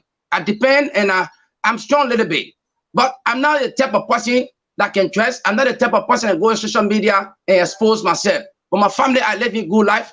My children are going to the best school. I'm not walking by land. I get about 4 cars in my possession every time I change car around here. I'm not hungry. It's the Almighty Allah that protected me around here. But what I'm trying to say, how can you say to people that don't want their barricaded the president to the extent you have to go to the pastor, imam to pray for 40 days before you can meet the president? How can you say to people who don't listen to the advice around here? It's not supposed to be that. Look at the CDC headquarters today. They have abandoned the CDC headquarters. They have abandoned the CDC headquarters. The headquarters that make them to go in power today. They have abandoned the headquarters today. They say we don't give a fuck for the headquarters no more. Do you expect me to be there? Do you expect me to be there? I was not the CDC because my personal interest, but for the interest of the Liberian people. Mike, all the time that you supported them and you campaigned for them and you did work, you did a lot of work. Did you ever get the opportunity to sit down with George Weah? And one time when the president came in my community, he went to a church in Lake Town. So one EPS guy called me, he said, President, around. So that day, I just watched that. I stood to the church for 45 minutes. When he came out, I waved my hand, I said, Prezo, and he waved his hand. The second time, I waved my hand, I said, oh, Prezo, he waved his hand. So he told Bill Tawit, he got in the car, Bill Tawit in the car, he said, Bill, call Javate to get in the car. And I put him in the car, he said, get in the car. And I got in the car. And he and myself discussed for 5 minutes. And I look at him, I said, Mr. President, it was Allah that made you president, but you need to seek the interest of the Liberian people. The masses are angry with you. This is why we get the poll result from the senatorial election. We interacted that day. And I met an attorney Magay. I went a resident where UG Falcon was the chief security. You have to open gate for people before you enter. I met him and the UG Falcon allowed me in that day. Yes, and from there I met Tuet to be friend with you. And don't forget about political something. To me now, from my side, Tuet did not treat me bad. Tuet is a very nice person because my mother was seriously sick and he sent a vehicle and took my mother to hospital. Samuel Tuet. So I can't be ungrateful to him. But on the political side, I don't know. On the economic side, I don't know. But I don't want to be ungrateful to Samuel Tuet. He helped me a lot. But that does not mean I should be with him, the bodyguard, or for money business. Samuel Tuet used to call me every day and night. Sometimes he left, they may left where they elect me. Every time they say, Majavate eat. But that does not mean I should go and betray the masses because of my personal interest. Mike, I have another question for you. Do you think, Joe, we are after the election, after you lost the election, the 2020 election, and they very, very badly, how were they feeling from what you could tell? How were they feeling? What was their reaction to the massive defeat that they got? And after then, and I was after then that night, and there was a strategist to turn the election result around. But you are a very smart guy, and Henry Pedro Costa. I respect you. You are a very smart guy. So you mean they were playing to cheat? I come into that. You are a very smart guy. You are a brilliant guy. You help Delon a lot. You help Delon, and when Delon betray you, he's going to be punished by God. You help him. Yes, the story goes. When we were not happy, and me, because a lot of them were focusing on me. So when they defeated us, the president got angry. The president went at the party headquarters and he told the people, stick to the result and do not change the result. Don't change the result. That's the time Freedom FM will use to turn the election result around that night. The Freedom FM. But the president said, it means that you guys are fooling me. It means you guys are not working. This is what they defeated us. So there is a lesson. But I'm not going to change any election result around here. And he won the election commission that day at the party headquarters. He called that day that nobody should tamper with the election result. By that time, you were very smart to carry on calculation. You are a very smart man. You get a bright future, Henry Pedro Costa. The only thing you need to work on your temper. You are a brilliant guy. You are a very smart man. We did a show ahead of the election commission, and we declared Dillon winner, and we declared Yombly winner. So how did that sit with you guys? Were you guys happy? City people were not happy at all from what we saw. No, we were not happy at all. We got frustrated. We got frustrated. A lot of us got frustrated because huge money was spent, and the president wanted a good result. Yeah, but certain hierarchy were dead. They said, no, we can't allow the man to go. And the president said, do not play with the result. I don't want for a single Liberian to get killed. It's why that's the word he used that day at the party headquarters. Yeah, you know, I like to be fair. I don't have to lie to people around here. I like to be fair, Costa, because the calculation you did, after 2 days, no, we said, look, we should be the one to be calculated ahead of Henry Costa. But Henry President already come out with it. With this result, it's going to be difficult for us to honor the election result. So what happened?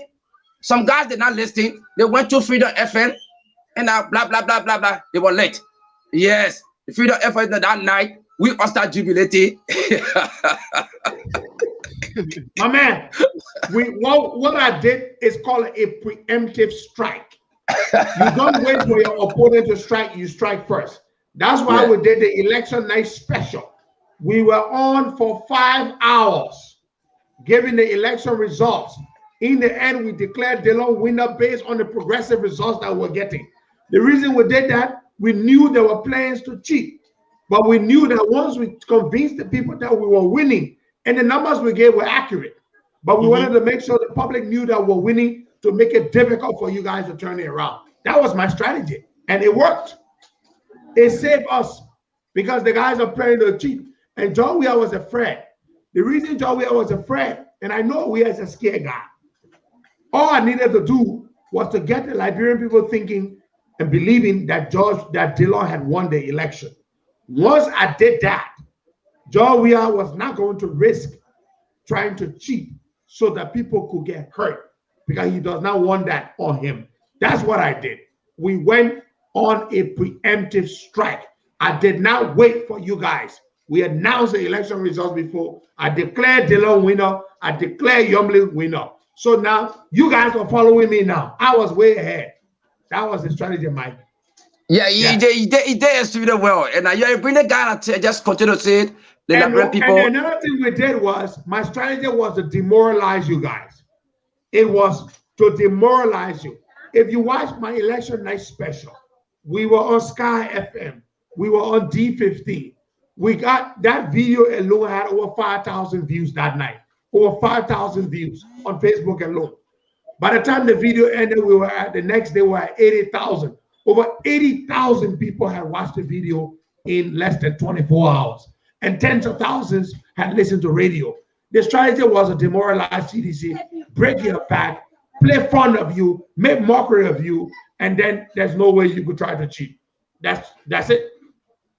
That's what. I told you, you are a brilliant man, and that's it. Costa. Let's move on to something else.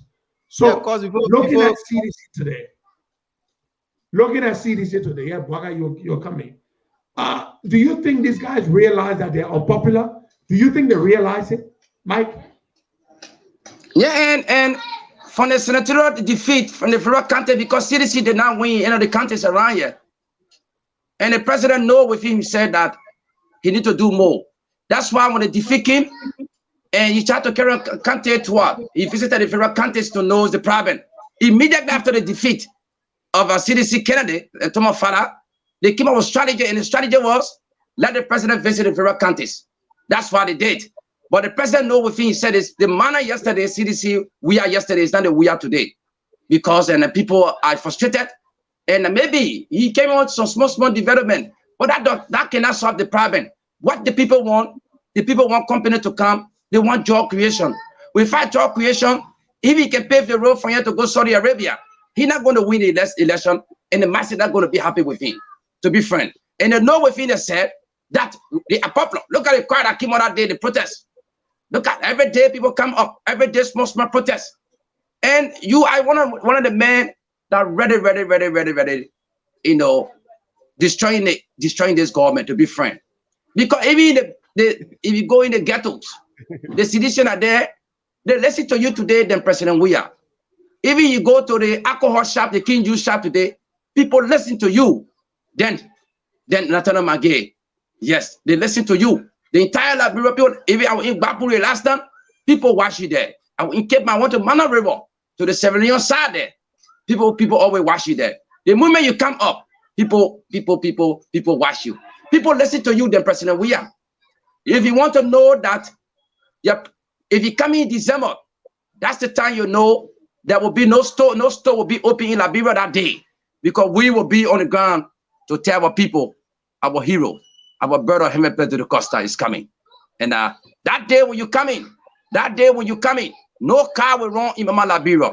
When you come in that day, we all gonna be in white t-shirt, and our Jabatel will come up with strategy that day where 50 or 100,000 Liberians will welcome you at the airport.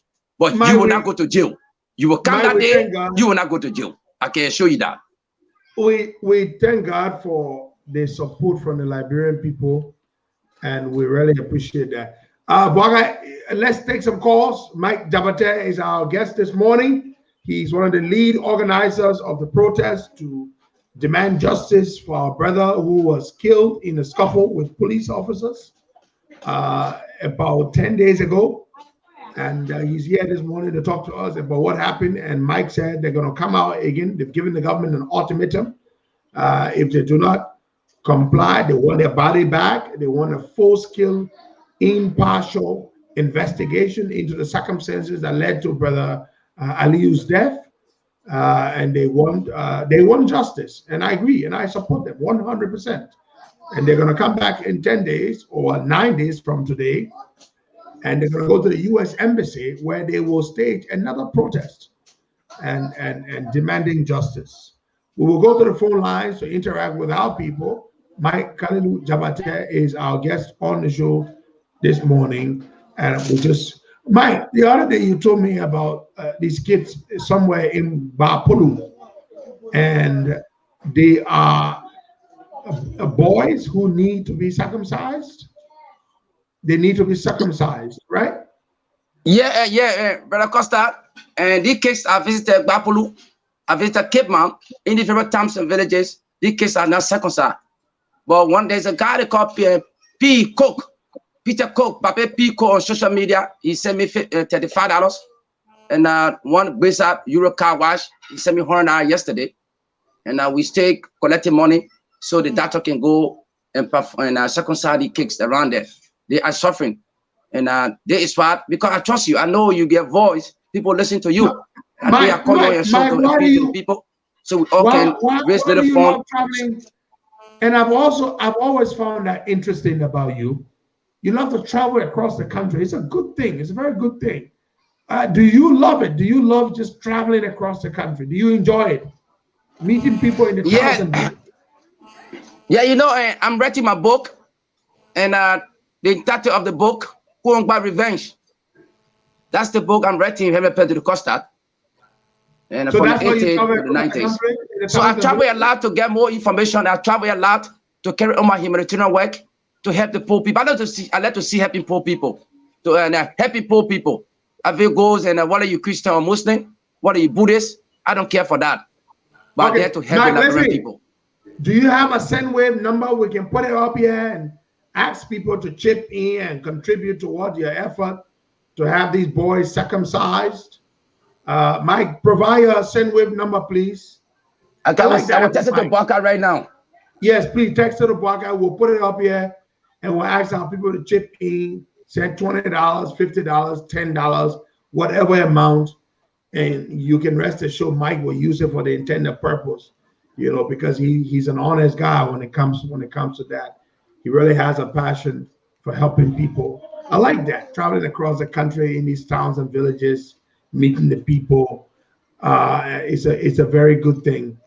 It gives you a broader perspective on what's happening in town, in the country, as opposed to just sitting out in Monrovia. It's a very, very good thing. I like that. So provide a number. We're going to put it up here. Some of our people will contribute. I'm sure of that. Say your $10, your $20, your $5, any amount will do. I want to thank Uncle Pete, Pete Cook from the 15 counties, as he calls himself. Thanks for your contribution. Thanks to the other brother. And so those of you who've been chipping, we really appreciate that.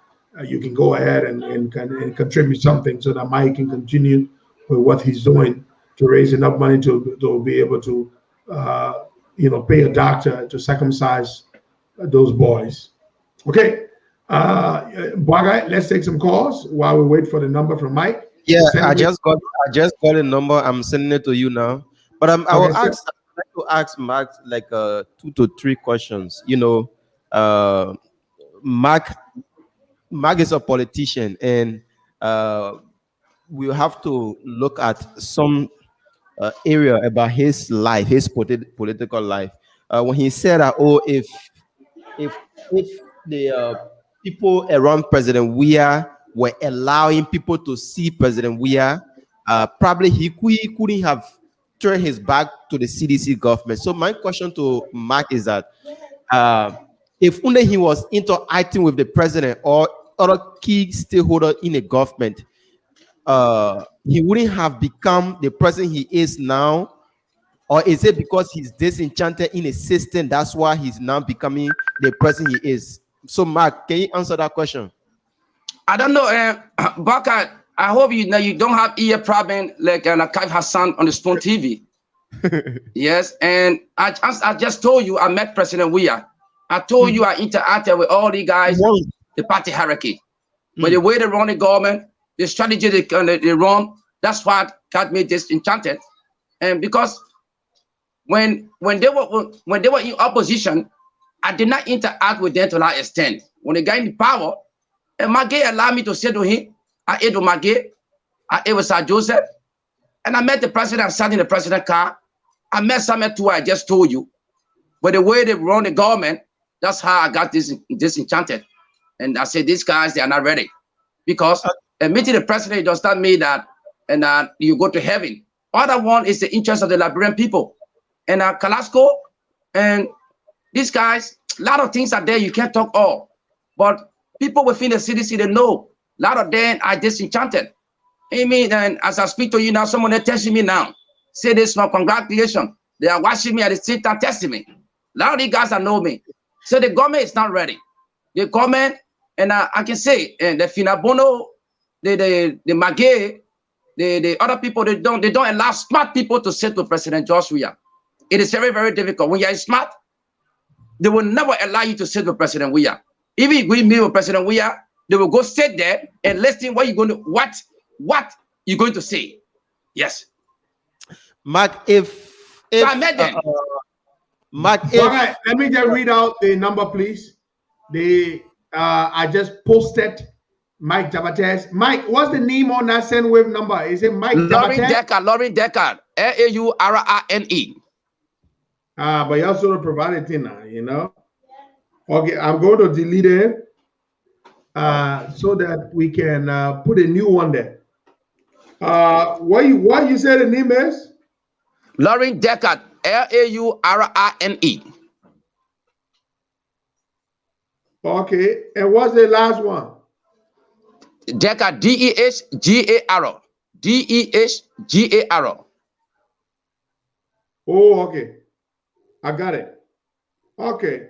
So I'm going to provide a number right here, folks. I beg you, man. Y'all saying smart thing. We need to help with those boys that need to be circumcised. Yeah, that's a very important thing. So I just put a number back here. It's right here. That's a SendWave number. You can send your $10, your $20. Mike, pay attention to the number. I hope you got access to it so our people can send a small thing there. It ain't got to be plenty. That's the number there. Okay, good. So our people will send something small. I trust them.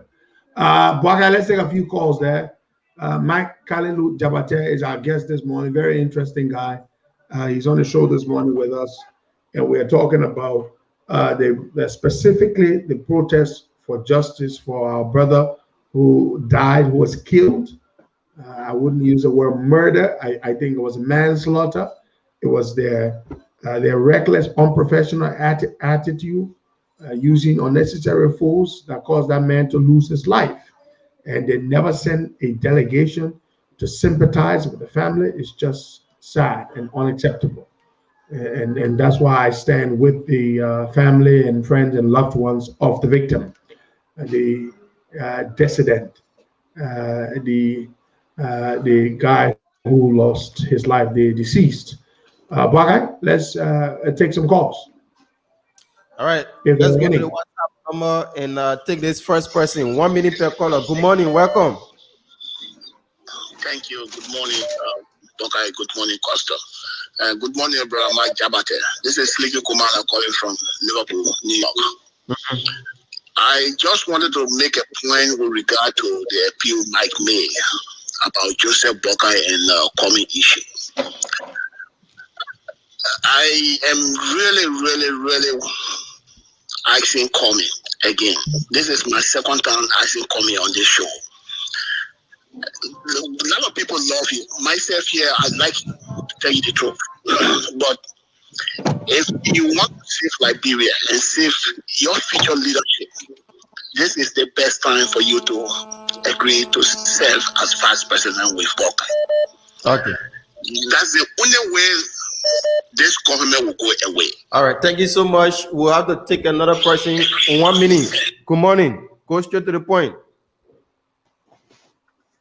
Good morning, Bokai.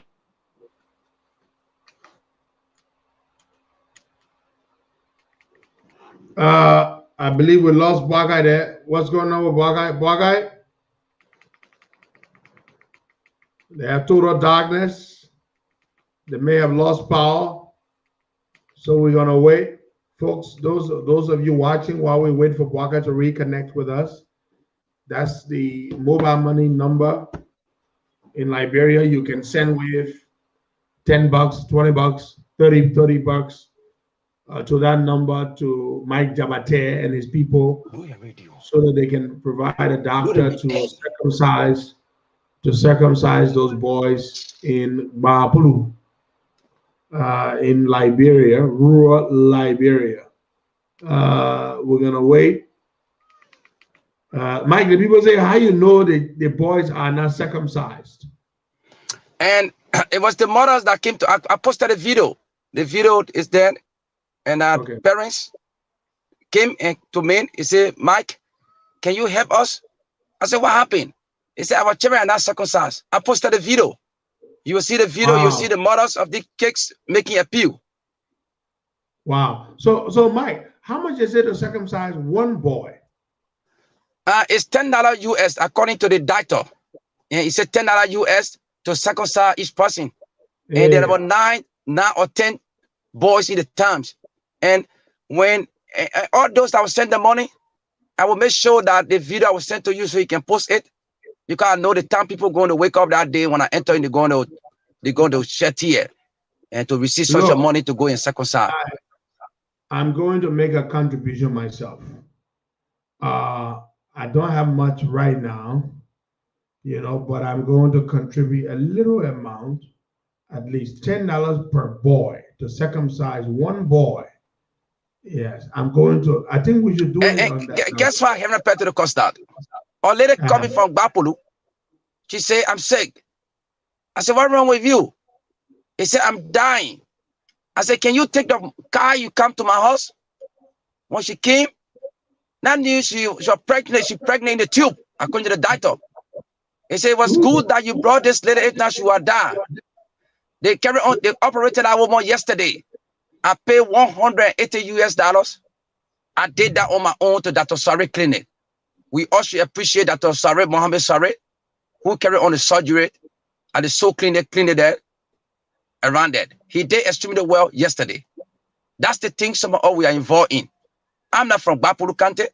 I'm from Nima County. But they are Liberian. And after the whole things started, there are a lot of things that are coming. But the best thing we can ever do to seek the interest of the Liberian people, our people are very, very suffering heavy Pedro Costa. When you travel in the interior, they don't want to hear the name we are in the towns and villages. Yes. Wow. So they have turned against the man. The people, because then they put the people on the impression that they're going to do better. They're going to do better. The people are frustrated. There's no hospital. There's no drugs. Most of the government hospitals around, there's no drugs. And no trained nurses around here. That's it. So a lot of things are going on. A lot of things are going on. This is very, very sad. So we lost power at the studio, but we still got 1,000+ people watching on YouTube and Facebook. So folks, you can tip me back. I'm working on this thing. Hold on, I'm trying to send $50 as my contribution. Somebody said they just sent money for 3 boys. That's my friend John Sobel. John Sobel, thank you. John must have sent $30. Considering each boy is $10. That's thank you, folks. We need to help.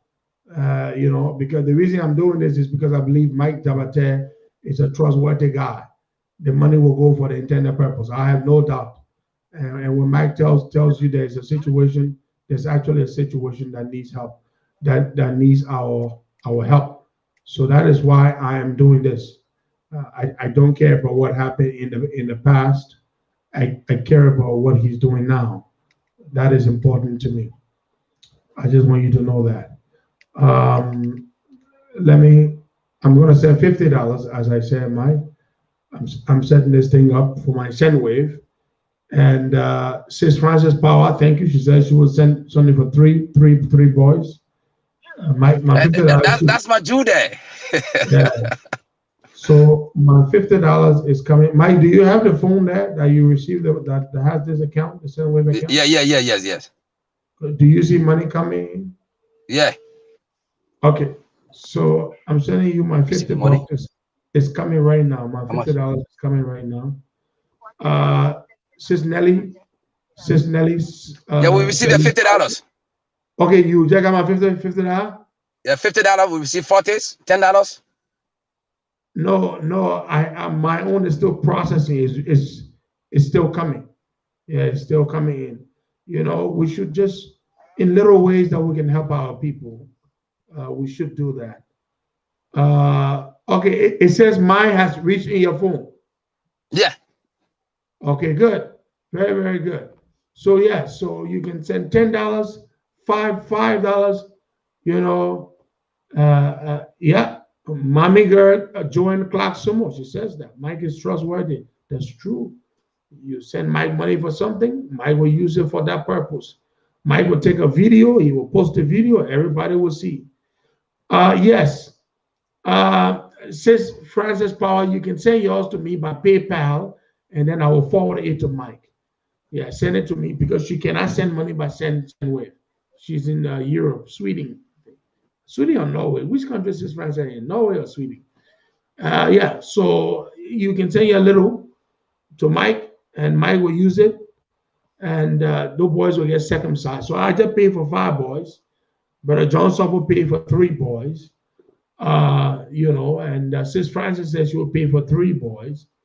Anything you can send, $10. It will definitely work. We lost power. Guys, that's the problem we have, but we're still on the air. So just keep sending your little thing, small to Mike to help with that. $10, $5. Ja Rich says he's in Europe. Ja, you want to send something conveniently? Do you have PayPal? If you don't have PayPal, I don't know. You can send something by Western Union or MoneyGram. But that is the thing. Mike will get this done, and just that I can pay for 5 boys, young boys, to get circumcised. It makes me feel good. That's what I can do now. That is what I can do right now. And since Nelly says she will send $30 for 3 boys, that's very, very good. That's very good. Thank you very, very much. All right, so Mike, our time is up. We've been here for a while. I'm sure you had a great time. We had a great time with you as well. And I want to encourage you to continue to do what you do for the Liberian people. Focus on your humanitarian work. I told you that before, but that's water under the bridge now. We're here. We thank Allah Almighty for life and that you came to see the light and you made a decision to turn around and so go back. It will take time. I want to encourage you. People can be hard. I understand that. People can be very hard. And people will not easily forgive you. Tina Mane says she will send you 150. Tina, thank you. That's my Jew there. Yeah, Tina That's the Mane, woman I want to thank you marry. very much. Yeah, Tina, thank you so much. 150 can do a lot of boys. It can do what, 15 boys? No, not 15, 30 boys. That's quite a lot, Tina. Thank you. Somebody said he wants to send 20. He said he's calling but no answer. You know, he said he calling, he wants to send $20. So I just want to say this to you, Mike. People will find it hard to trust you, you know, because of what happened. But it will take time. People can forgive. Our people are very forgiving people. Clara Mala, these are just boys, little boys in Bapulu. Mike, send me that video, and I will post it myself. Okay. The video of the I sent it to mothers. Pazawi. I sent it to Pazawi. Yeah, okay. You share it with me as well. Of the mothers asking you to help circumcise their kids. You know, that's really touching. And to think that this is $10, but $10 is almost what is the price of a bag of 25 kg rice, Mike? So I guess those mothers have to choose. It's $14 for a single bag of rice. Thank you. So it's $14, and the price is about to go up, Mike. Just so you know, the price is about to go up. So the thing is, you know, to think that, you know, a parent will have to choose between buying a $14 bag of rice to paying $10 to circumcise their child, their boy, the male child. It's a painful thing. It hurts me. You know, people are so poor. Says Nelly, this is the send wave number. It's right there under the screen. You should be able to see it. So it's painful. People have to choose between that. And I'm a boy, or I was a boy. I was a child. And I know what it means. You know, if you're not circumcised, your friends, they make mockery of you. Somebody says, Costa, do you have a cash out? I can give you a Zelle. You can use my Zelle. David Booker says, David Booker, I don't have a cash app, but I can give you a Zelle number. Do you have a Zelle, David Booker? Come to my house. If you have a Zelle, David Booker, I can give you my Zelle number, and you can cash out, and you can Zelle your contribution, and I will send it to Mike by SendWave. So, Sis Francis says she just sent for 4 boys. I'm gonna go check my thing right now. Mike, hold on. Cash, PayPal comes in real time. That is correct. Sis Francis just sent me money. Actually, she sent $43. So because I'm sure she included the fee. So Mike, so I just received $43 for you from Sis Francis Power by PayPal. So I'm gonna go right now and send that money to you right now. Pay attention to your phone. You're supposed to receive it shortly. I'm sending you $40 because of the fee. Okay. So let me know when you receive it, Mike. $40. It should come from Henry Costa. Just like the first one I sent. Bassaman J said I sent for 2 boys. Thank you. You see, I like this. I like my people. They never let me down, Mike. You see why I love these people? Whenever it's a good cause, they never let me down. That's why, Mike, I will stick with them. I will stick with the Liberian people through thick and thin. No amount of money these government people have not tried to offer me. I will never sell out because I believe in fighting for a cause that benefits all. Now, Mike, check. You must have received the $40 from Sister. Yeah. Good. Very, very good. So, yeah, somebody, Luke Sharif just said, Mike, as you receive the money, let us know, man. So we'll get announced. Okay. People. You want to go to your account and just call out some of the amounts you received? That would be encouraging. Mike, are you there? Yeah, I'm there. What is it? Yeah, I want you to call out some of the amounts that you received. And when you go back to Bible, $315. You received $315. Yes.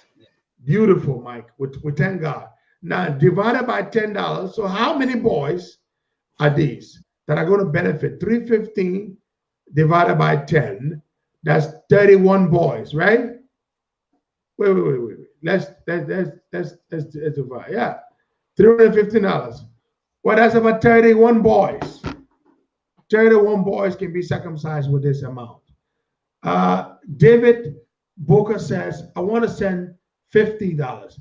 David, I'm going to give you a Cash App number that you can send your $50 to. David Booker, send it to this Cash App.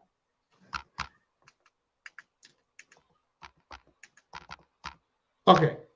David, send it to this Cash App number. David, I just put it there. You should be able to see the Cash App number, David. It's from me. That's the number you can send your $50 to. When I receive it, I will send it to Mike.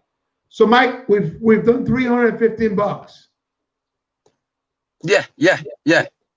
You see that? Let's do a little more. And Mike, you know why they're doing it? 2 reasons.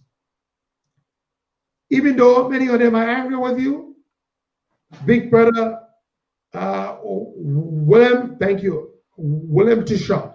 I hope I'm pronouncing your name correctly. You have a beautiful name. I hope I mess it up. Is it William Tishaw? It sounds French. Is it French?